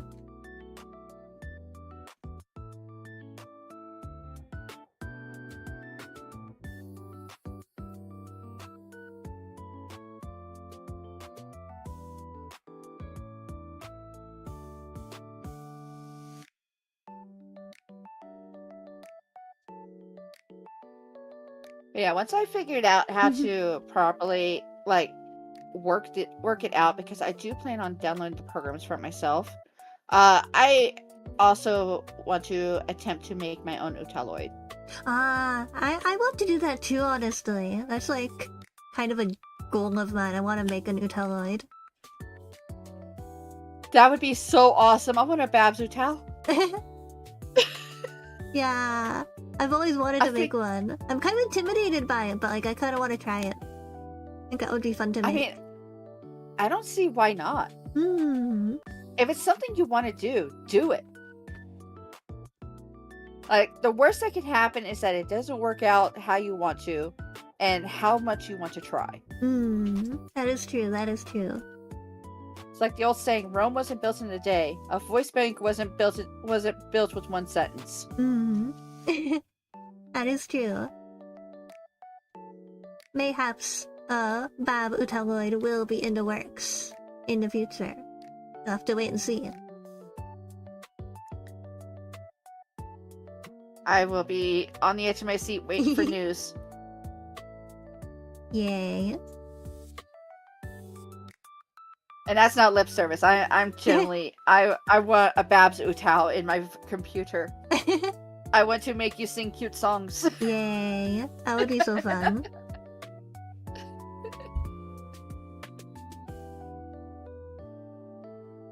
But if you listen to my voice, like I'm semi self-conscious about my voice, and becoming a VTuber has helped with that a lot. Honestly, so same for me. So I think the next step would be to create a Utaloid with Cross. Yeah, that would be so cool. Because IRL, I can't carry a tune in a bucket. I'll sing sometimes if I'm like not paying attention and a good song pops up.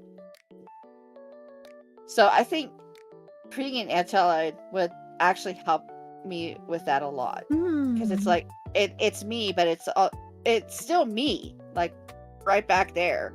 Yeah. Backstage, it's still me singing, but I actually sound good. What the hell? Yeah.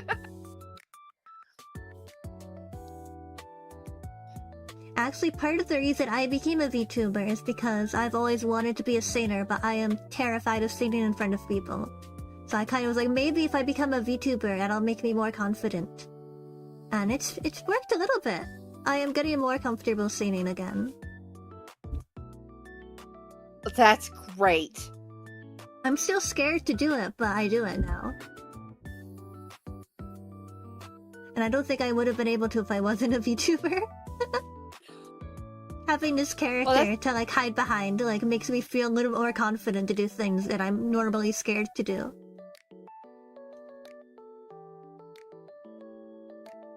Well, in that case, it's kind of like being an actor on stage, right? Yeah. Because it's like because you're hiding behind a character, but it's still you. It's like when singers on stage have issues looking out into the crowd while they're singing. That is a thing. It's like smoke screening so that you don't get stage fright. So you don't freeze up and be like, why am I doing this? And having a whole existential crisis 10 seconds into a song. And so the musicians are looping the intro, looking at each other and be like, was this part of the program? I don't remember. What's going on?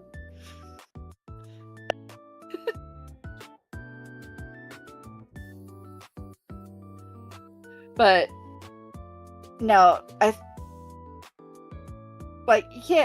we have big VTubers like Iron Mouse and Mori Calliope, like going out there and singing their songs. Yeah. I don't see why we can't do it either.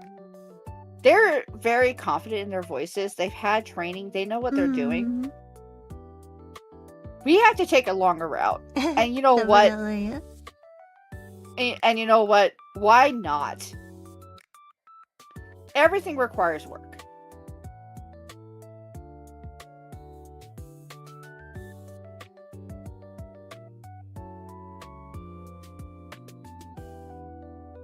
We just have to do a little bit like a kind of a roundabout way of doing it. Definitely. And Vocaloid really helps with that because because those sorts of things would not exist without it. I even feel like in a way, like the back into the day, like all of the YouTubers who would do Vocaloid covers, like I feel like they were almost like some of the first VTubers, if you think about it.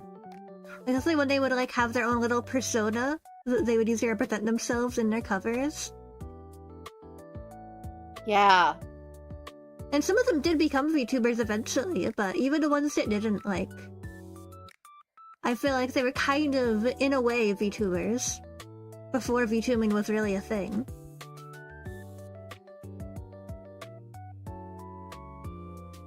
You know what? That actually makes a lot of sense, though.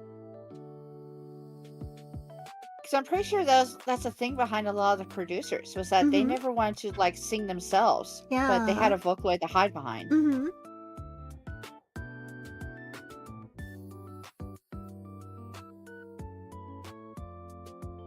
And I just love that, like, all of the old music videos, they would, like, cast all of the characters. Even if, like, that Vocaloid wasn't in the song, there would still be a character in the video. That was such fun. Yes. Those videos were so fun. Yeah, just, like, little cameos. Yeah.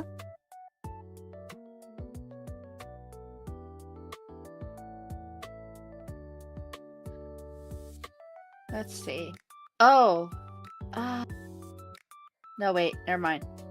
I had something, and I was like, wait a second. No, that's off topic. No, we're staying on topic. I've derailed us enough. My apologies. No worries. Wisely, I'm curious to know, since I'm the target and English audience, how do you feel about AI? Personally, I'm very uncomfortable by AI. I am very much in support of artists making their own art. So, this is an AI-free channel. I full on agree. I understand art is a luxury and not a whole lot of people can afford it nowadays, but that does not mean that we cannot support artists. Yeah. And like art is a luxury, but there are cheaper alternatives. Like, I mean, my model is really, really cute, but this is a customizable that I bought for pretty cheap. So there's affordable options everywhere. Yeah. AI may seem like the easiest route to go, but it's also the most detrimental. Not just to people's livelihoods, but also to the environment, actually. Yeah. Think of the turtles. Think of the turtles, exactly.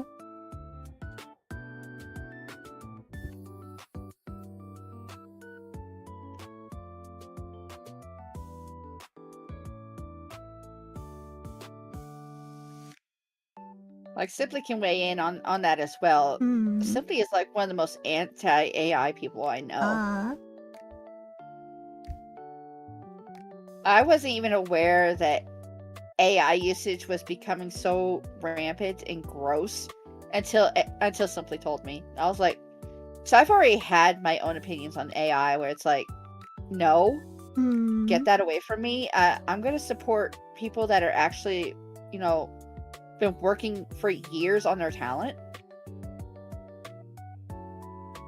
Oh, Ashley Street, thank you for the bits, by the way. Thank you. Based anti-AI VTuber.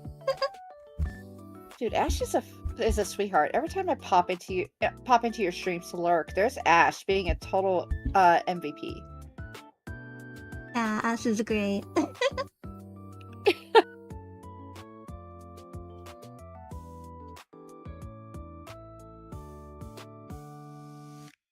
How could it still compliment me? No, you deserve compliments. Get complimented, nerd. Get supported. Get complimented on. Yes, Bab is great.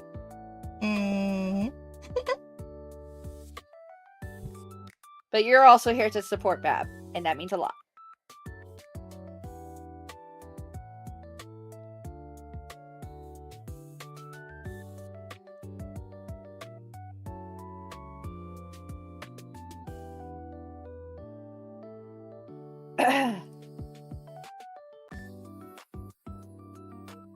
Looking at my notes, if there's anything else we can talk about. Here, I'll give you a really hard question. Are you ready? If you could only listen to one Vocaloid voice bank for the rest of your life, which one would you choose? Miki. I feel like that was almost an obvious answer for you. You've talked about Miki a lot today.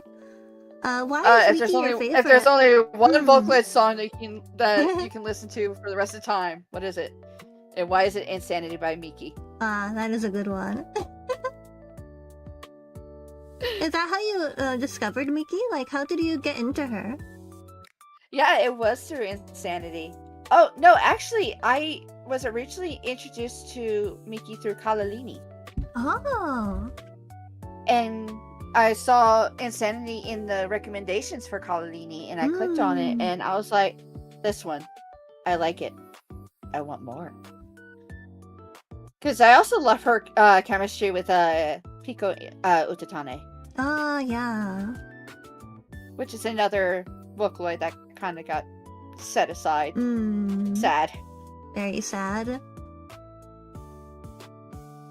Of course, I think it's also because Piko was introduced during the Shota Surgence, is how I like to call it.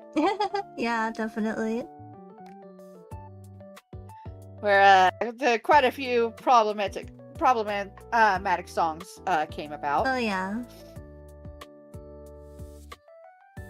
There has been a few times where I've made Simply cringe when I mentioned Shota Island. Oh god, not that one. That one was a trip. I've not thought about that song in many, many years. Oh god. But the fact that you remember as soon as I say the title, it says a lot of how badly it has infested people's brains.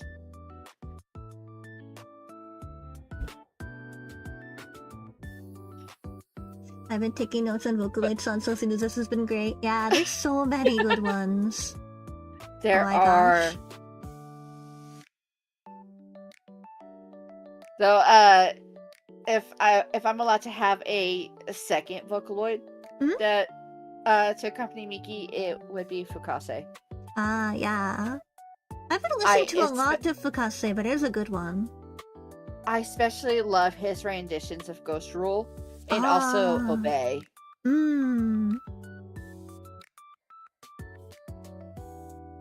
I want to say that Fukase's Obey is basically his version of because it's more or less like somewhat in the same vein, same kind of genre, subgenre, however you want to call it, of Happiness Committee. Oh, I'll have to look that one up later, actually, because I love the Happiness series. All of those songs are so good. Like, you have Miku, she sounds super happy, singing. Fukase is just straight up being like, I am king, kneel. And I love Fukase. And he's also like the resident meme lord. He stole that title from the rest, and he was like, this is mine now.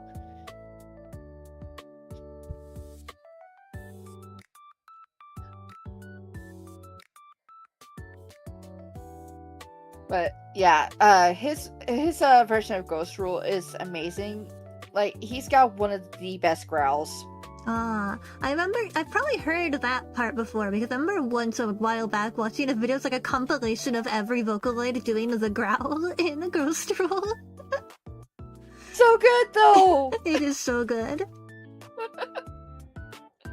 And then you have a couple that just sounded kind of funny. Yeah. Another really good one, it's called To the Bitter End.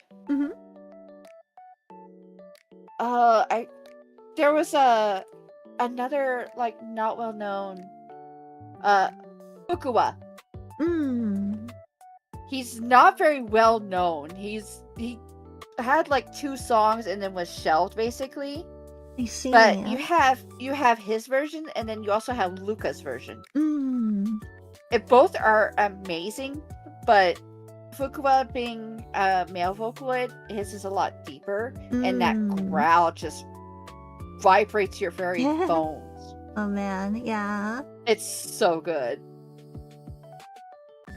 But if you're into like hard rock metal songs, I definitely recommend checking out The Bitter End. Ooh, okay. I'll look that one up.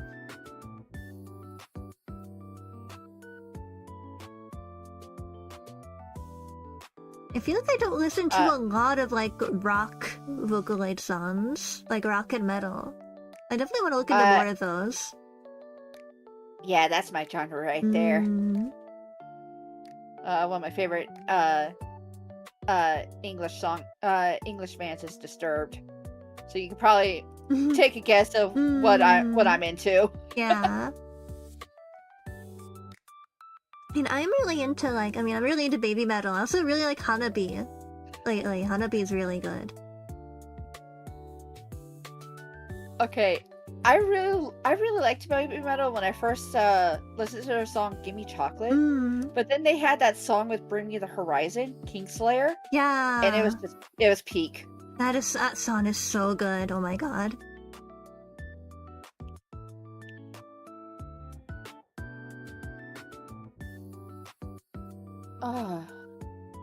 But going back a little bit, when we were talking about Luca's English voice bank, I think it really peaked with the song "Lie." Oh, because that was her voice bank. That came out I think 13 years ago. Wow, Grandma Krause on the way. Where that was the voice bank where they were really perfecting it on the bass level. So her voice was just coming out crystal clear. Thank you, Circus P.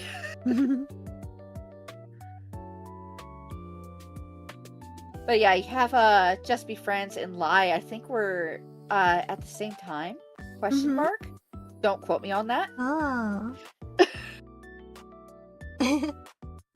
I definitely know Just Be Friends better than I remember Lie. I've definitely heard it before, but I don't remember it super well. I think it was with Vocaloid 4. I think was the voice bank. Okay. It was 3 or 4. Mm. But I think it was with Generation 2 was when the English voice banks were like genuinely like getting properly worked out. Yeah. Of course, definitely. Miku's still struggled a lot. Poor Miku. They tried so hard, and it took until I think it was like Vocaloid 5 question mark to where you could actually understand her without wanting to yank your hair out. Yeah. Rip the producer's sanities. Yeah. Oh, that's so true. Because you also have Lucas' song "Last of Me."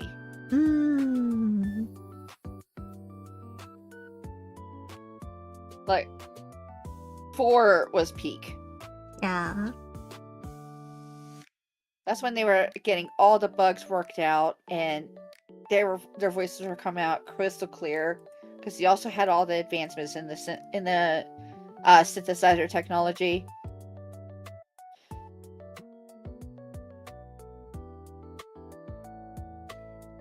Yeah, I know it's crazy sometimes to like listen to like the old Vocaloid songs and like listen to like a version of the same song done by one of their newer voice banks, like comparing the difference. Like they've come such a long way. It's so crazy. Definitely. But it's also crazy, like, knowing that we had producers like Michi M who are making, like, very, very, like, realistic sounding songs with the older voice banks. Like, actually insane. That's true. Like, you had them, and then you also had, like, Utatapi, which did songs like Not a Dream, Not a Lie, A Happy Scene Before My Eyes. Oh, that one such a good sounds... one. Oh, God. That one made my eardrums, like, cry in happiness when I first heard it. Like, it's not pop... It's kind of up there in the lesser known songs list. But it's a song that definitely deserves to be listened to at least once. I agree.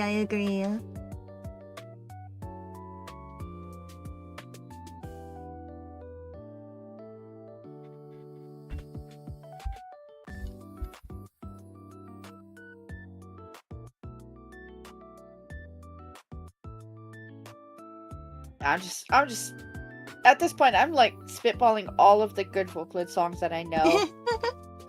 Like, totally hey fine. guys, if you want recommendations, here you go. No, I love the recommendations too, because you're mentioning songs that I don't even know sometimes, or ones that I haven't thought about in so long. The ones that make you flashback. Yeah. Like, oh no, that song existed. I thought it was a fever dream. Yeah.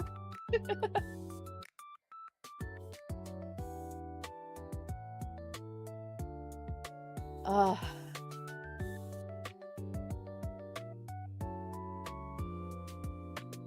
also trying to think of like some throwbacks.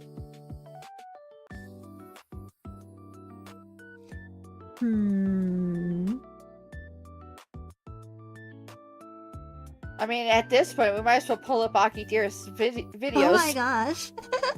Yeah. So I think she put those out like... Those are so long ago, I feel like. Yeah, it was back when she still lived in Vegas with her parents. I love that they're all dark ones, like 7 terrifying Vocaloid songs, 10 yandere songs, 4 child abusive Vocaloid songs, my god. 7 depressing Vocaloid songs. Such an era. Oh my god. And we ate it up because we were did. like, oh!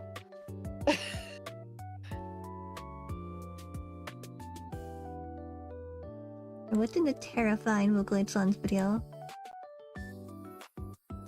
See if I remember all of them. Here we have... Or the timestamp's gonna work out. Oh yeah, O Light.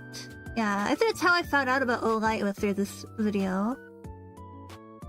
Circle You. I love that one. That was peak old school Vocaloid right there. Yeah, the video that song is got so people iconic. talking. Like, you couldn't go anywhere where there was a Vocaloid gathering without people singing Kogome Kogome. Yeah. Although I feel like I listened to the English cover more than I listened to the original, like the Liz Robinette version. I think it was about 50-50 for me. Because, like, the original it had the spine tingles. But Liz had the understandability of what the hell was going on. Oh, wasn't it like where you would hear Miku in one ear and Luca in the other, so you would feel like you were being surrounded? That was so creepy. What was the term for that? It's like binaural hearing. Yeah, I think so. Where it was like the sound traveled through your earphones. Yeah, so I think I listened to the English version more because to me it was a little bit less scary. Okay, here's a question for you, Babs. When you were getting into Vocaloid, what's the song that you would say would be the RIP headphone user song? Oh, let me think. The first one that comes to mind is Fear Garden. Oh, that song is just like so much noise going on. Oh, you know what? That's valid though. Like there's so much going on in that song. It's definitely like the first time I listened to it, like what am I listening to? Especially when they had Rin do that flat tune. Yeah. Like that was like layered on top of each other. And it was like, oh god, what's going on? My ear holes. Yeah.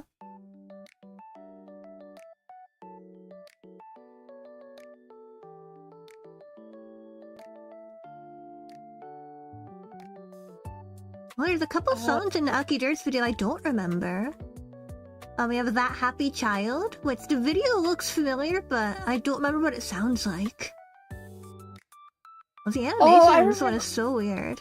Oh my gosh. I remember That Happy Child. It's so sad. It's so cute at the same time.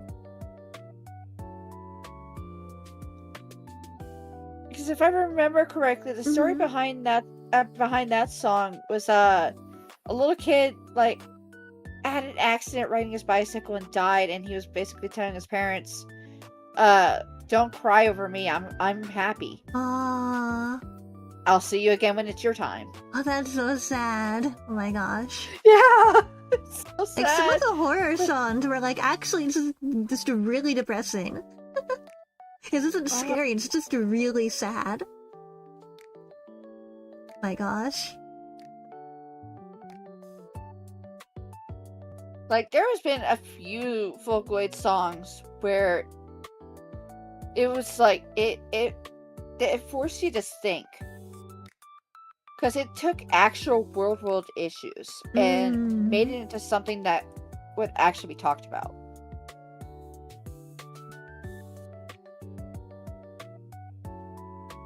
Yeah, there were a lot of songs like that, like Lost Ones Weeping is definitely another song kind of in that vein. Oh, there was another song. What's it called? That one spotlighted the issues with the Japanese education system. Because it's like, hey, you're pushing your kids too hard. They're literally killing themselves. They don't know who they are anymore.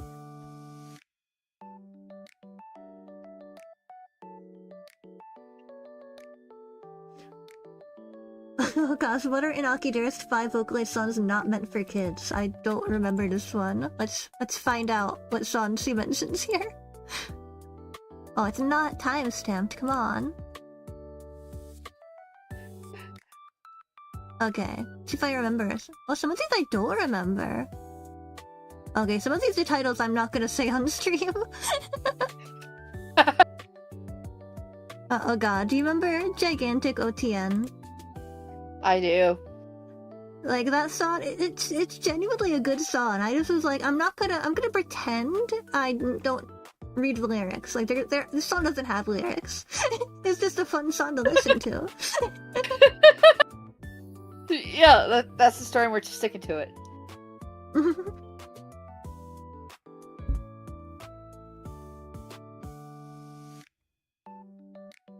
Oh, do you remember Darkwood Circus? Ah, yes. I love Darkwood Circus. I think that was like one of the earlier Vocaloid songs that got me into it. Because the visuals and the story behind it just hooked me. It dug its claws into my soul. And went, you are mine now. And I said, you got it.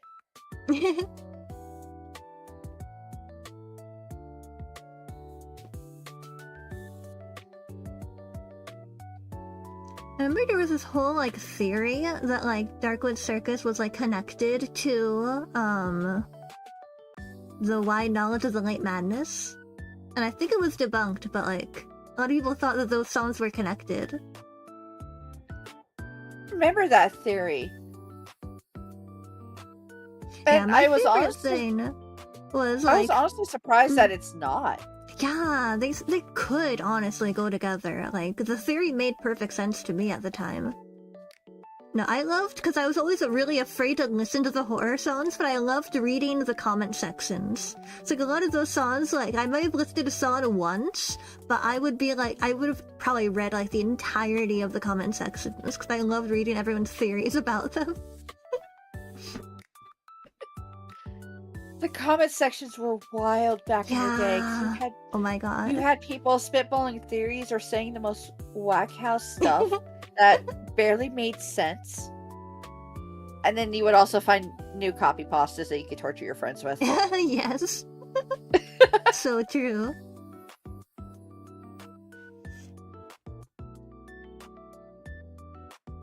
Oh, I loved all the theories on, like, the Benzen series. Because, like, those songs were, like, basically just nonsense, so people were trying so hard to come up with theories. My theory behind that series is basically Shinobu's, I think that's how you pronounce it, getting used to their psychotic medication. That could be. That's my working theory. I'm probably super wrong, but that was my theory when I first listened to them. I was like, okay, so these guys are not used to antipsychotics. Great. You guys are kind of cringe. Love it. I'm gonna listen to the song again. No, they were so good. Like, it was so hard to, like, recommend to people, like, listen to this cool song. It doesn't make any sense. It's really weird, but, like, it's a really good song. Another song that, like, made people raise their eyebrows a little bit was Romeo and Cinderella. I loved that one. Because I think that was, like, one of the saucier ones that came out in that time period. Because they were like, what?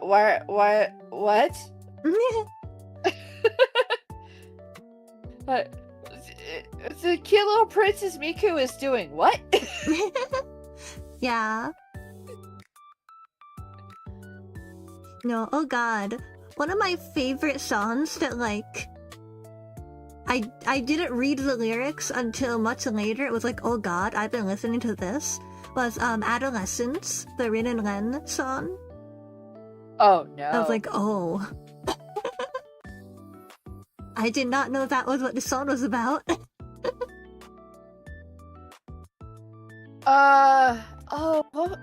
What's that song called? It's the one where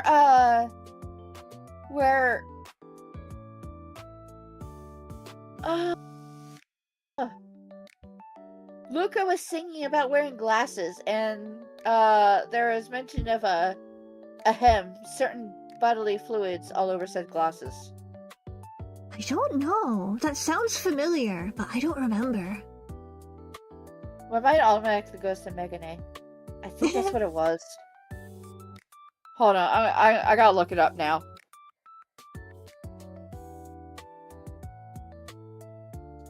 Yeah, it was Megane. Ah. Literally glasses. Look at me go. I have memory. What is this? Do you remember the yandere version of Popipo? Yes. That was... I loved it. The lyrics are so cursed, but I loved it. I had to listen to that song multiple times in a row to understand what the hell I was listening to. Like it took me like at least a month to decide whether I loved or hated it. Honestly valid. Because unfortunately, you know, like with any other band, in quotations, big quotations, you have songs that you love, that you hate, and you don't know how to feel. Yeah. No, that's so valid. It's very unhinged. There was some unhinged Vocaloid Oh my songs god, out there were. And the fact that some of these Vocaloid songs actually became really popular for a while, when it sounds like the producer was just got absolutely wasted and was like, I'm gonna make a song. And we were like, bet. Hey, we like this song, do it again. And they're like, wait, what? What'd I do?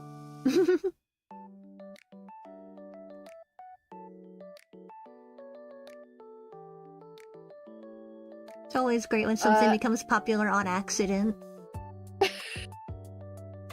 Complete accident.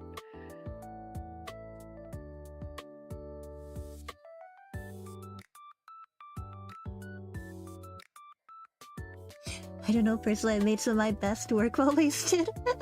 I mean, that happens. That definitely happens.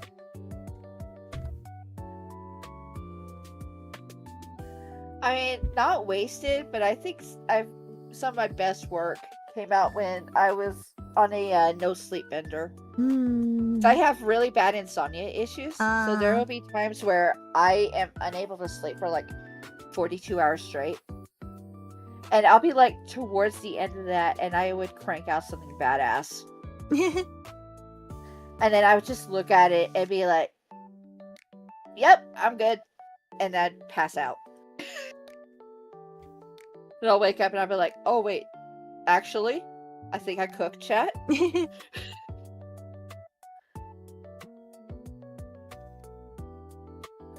I won an award for stories that I wrote in a total fugue state after accidentally taking 450 milligrams of edibles. Oh my gosh. I mean, congrats on the award.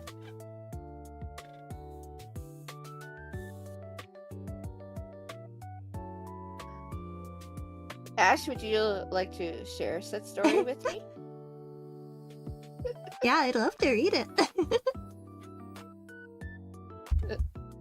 Peeking emoji.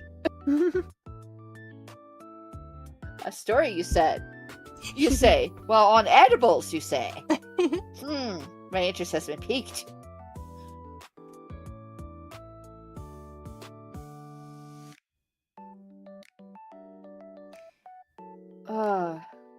So while we're talking about messed up songs, Gomene Gomene. Ah, that one. Yeah. That one is so messed up. It's really good, but it's so dark. Oh my god. Yeah. That song was like, it was nightmare fuel. It was like, oh my god. I mean, I know that's a thing, but did you really have to sing about it? I don't want to think about that. Why is it a song now? Why is it a good song? Yeah.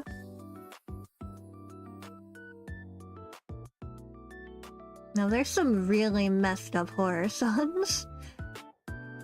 Like, so a lot of them are very, like, they're scary until you realize how cheesy they are, but then some of them are actually, like, legitimately disturbing. Oh, yeah.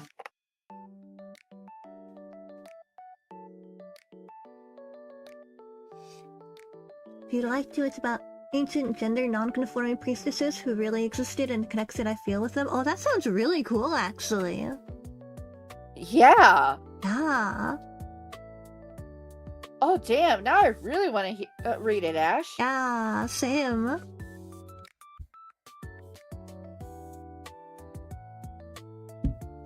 If you're comfortable, feel free to put a link to it in the Discord.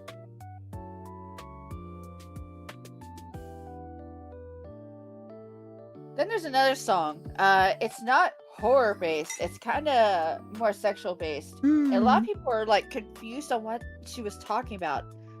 Rin's song, I Can Take My Panties Off. Ah, that one. Oh my god. Like, a lot of people were confused. They were like, wait, what do you mean, Rin? What are you talking about? And it's actually, like, a euphemism / metaphor or whatever that she wants to become an adult. Yeah. In a, so much discourse about that song. Like, the comment section has a lot going on in there. Oh yeah, that comment section was wild. But it's such a good song. And it is such a good song. Like, Rin, sweetheart, no. You are 14. Keep your clothes on. Yes, you can still be a child. Please do. Stay innocent, Babu. Here's a knife. Go kill Miku. Just keep your clothes on, please.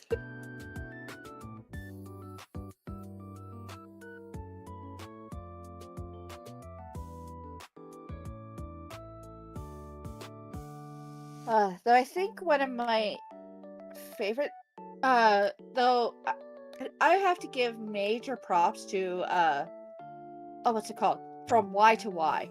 Oh, that one. That one is so deep. You would not expect it, and it's like, it's got such a soft melody to it. Like, it's not the kind of soft melody that would put you to sleep, but it's the one that, like, makes you pause and listen to it. And I may be a huge hard rock metal girl, but songs like that always, like, they work on me.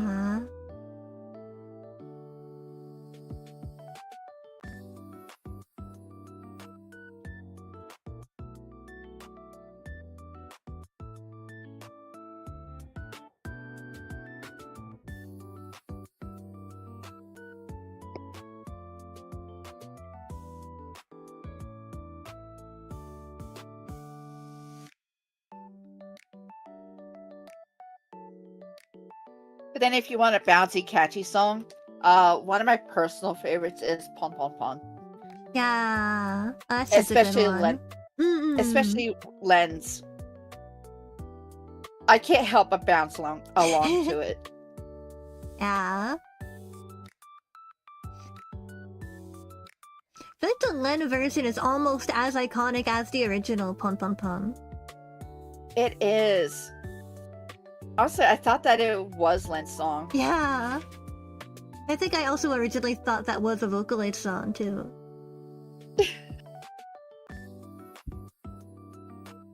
Like, there's some songs that only got big because of Vocaloid sung it.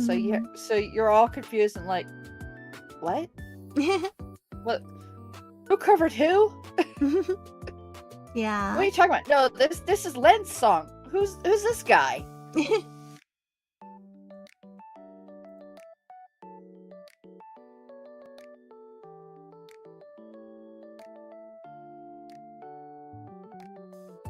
So, can we talk about the weird chemistry that was between Luca and Gakupo back in the day? Well, just in general, the Vocaloid shipping back then was a lot. But yeah, it was so interesting seeing like what the popular pairings were. I used to get like not serious arguments with my friends about different Vocaloid ships.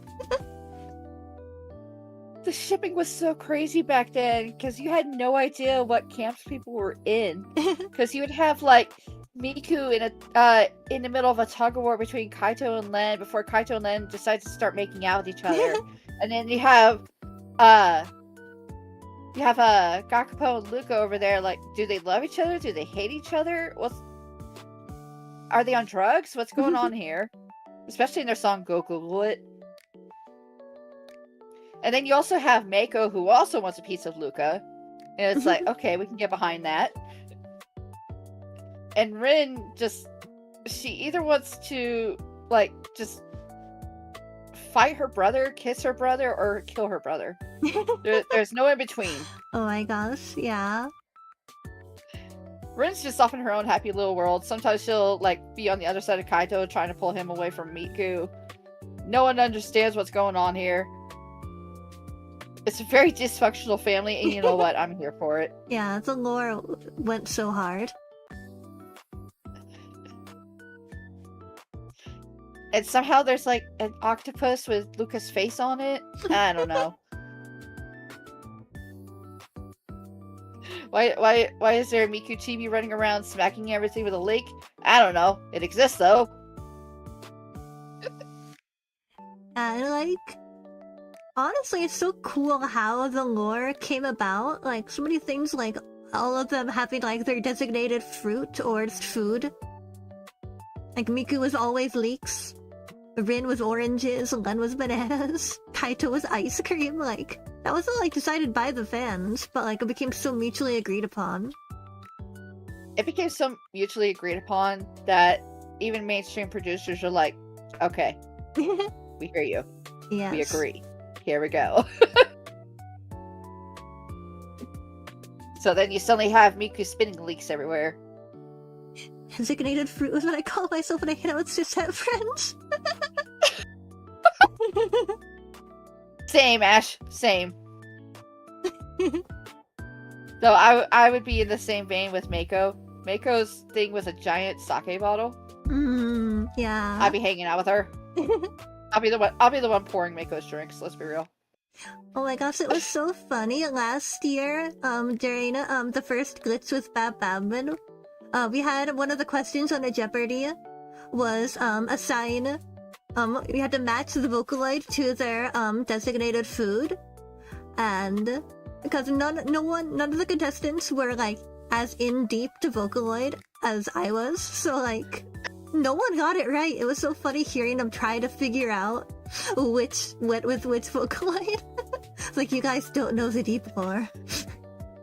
So you're basically like standing over there and being like, get on my level. It was so funny.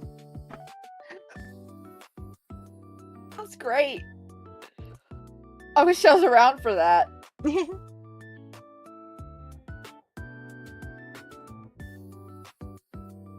But do you have plans of ever doing that again? Yeah, because I did 2 of them last year. We did the first one, both of them for Stream for a Cause. We did a Christmas one a few weeks back for the December event that they were doing. So I really want to do more. It's a lot of work, because, like, to make a bunch of game shows, basically. But it's so fun.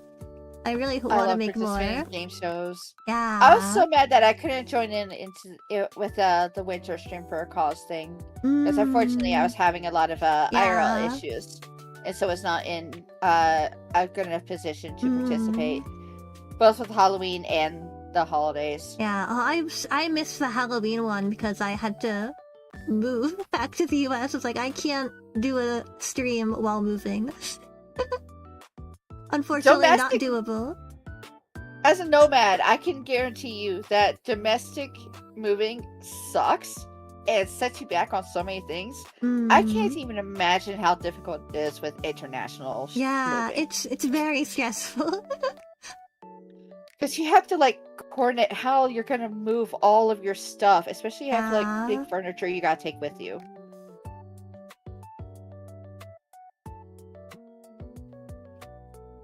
Like, I'm struggling to even imagine the logistics behind all that, so you have my unending respect for that, Babs. Oh man, thank you.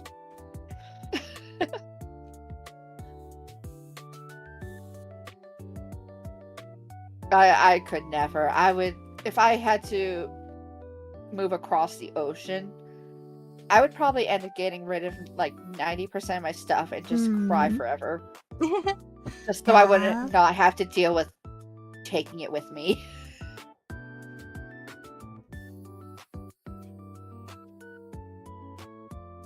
I'm planning to move across the US soon, and that alone is stressing me out. So yeah, I agree hard with Cross. Yeah, it's so stressful. It's beyond stressful. I moved from Utah to Ohio, from Ohio back to Utah, and then from Utah to Wyoming in the span of 4 years. Oh man.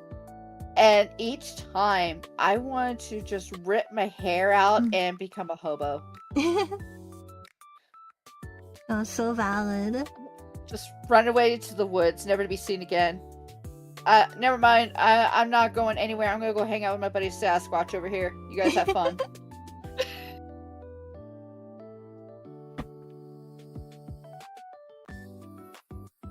I'm gonna go hang out with my fellow cryptids.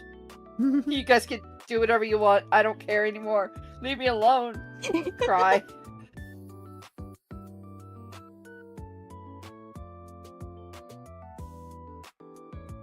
Hey, well, are there any last topics that you wanted to bring up before we start wrapping up? Any other songs you wanted to recommend?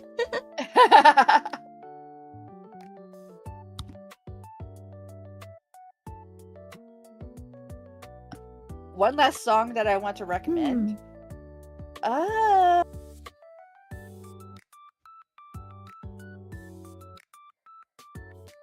For those of you who have not listened to the entire Evil series, please, for love of God, at least listen to Daughter of Light. Oh, that one. Haku is amazing. Yeah. And also, if you are not into Utaloids, at least try out Ritsu's Error. It's so underappreciated, but it's amazing. I promise. Just try it. If you're not into Vocaloid, at least try it. Listen to a few different songs, because there are so many out there. At least one will tickle your fancy. And then you can join us. Yes, join us. For hell. I have a question for Cross before we end. Go ahead. What is your question for Cross? What's up, Ash?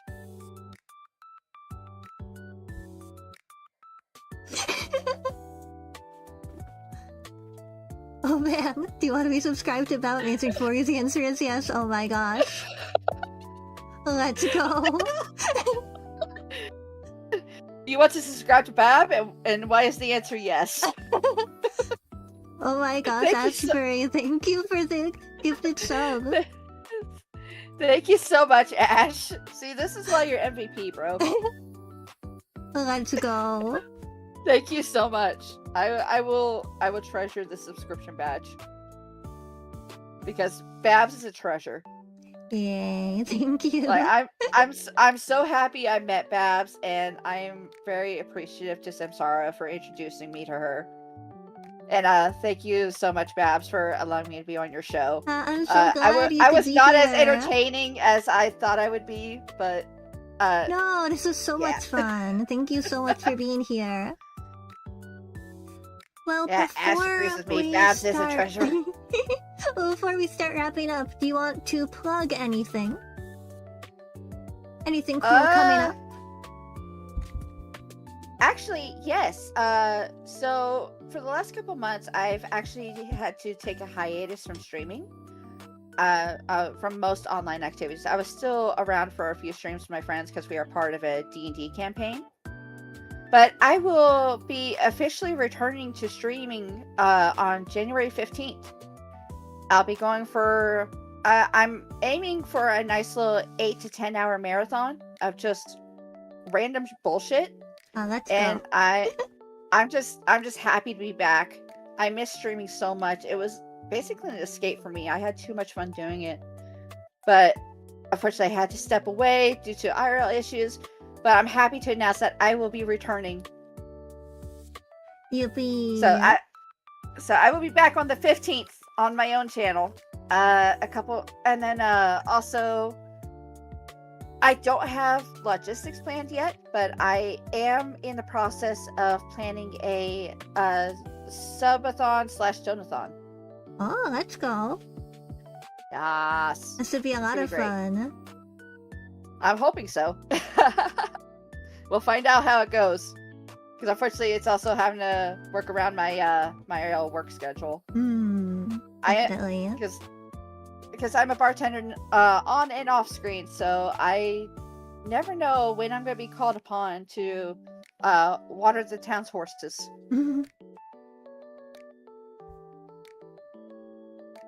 Well, it was so great having you here today. It was so fun chatting with you about Vocaloid, and I hope we'll get to stream together again sometime. Yes, we definitely have to do this. And let me know about the next time you plan to do a game show.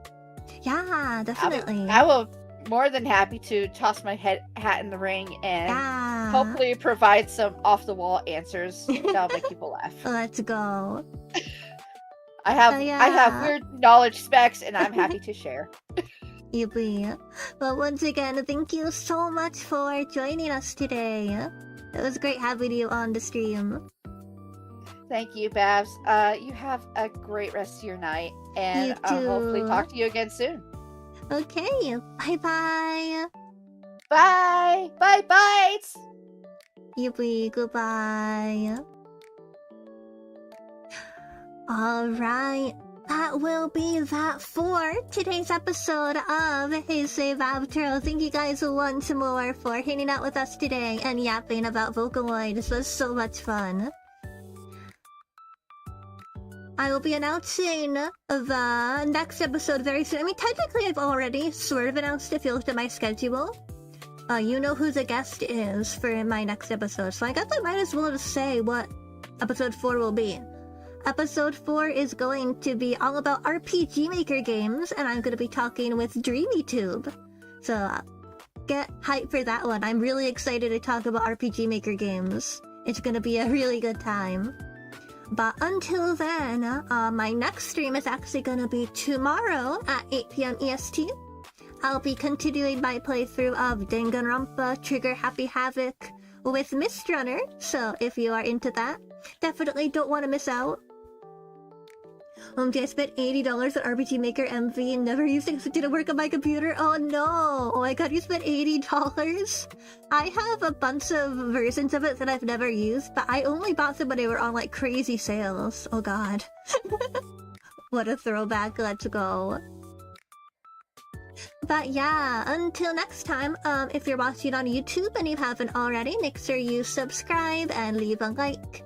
If you're watching me on Twitch, make sure you're following, and of course you could also subscribe if you want to, but only if you want to. And yeah, let's go ahead and see who is live on Twitch that we can raid. Who is live right now?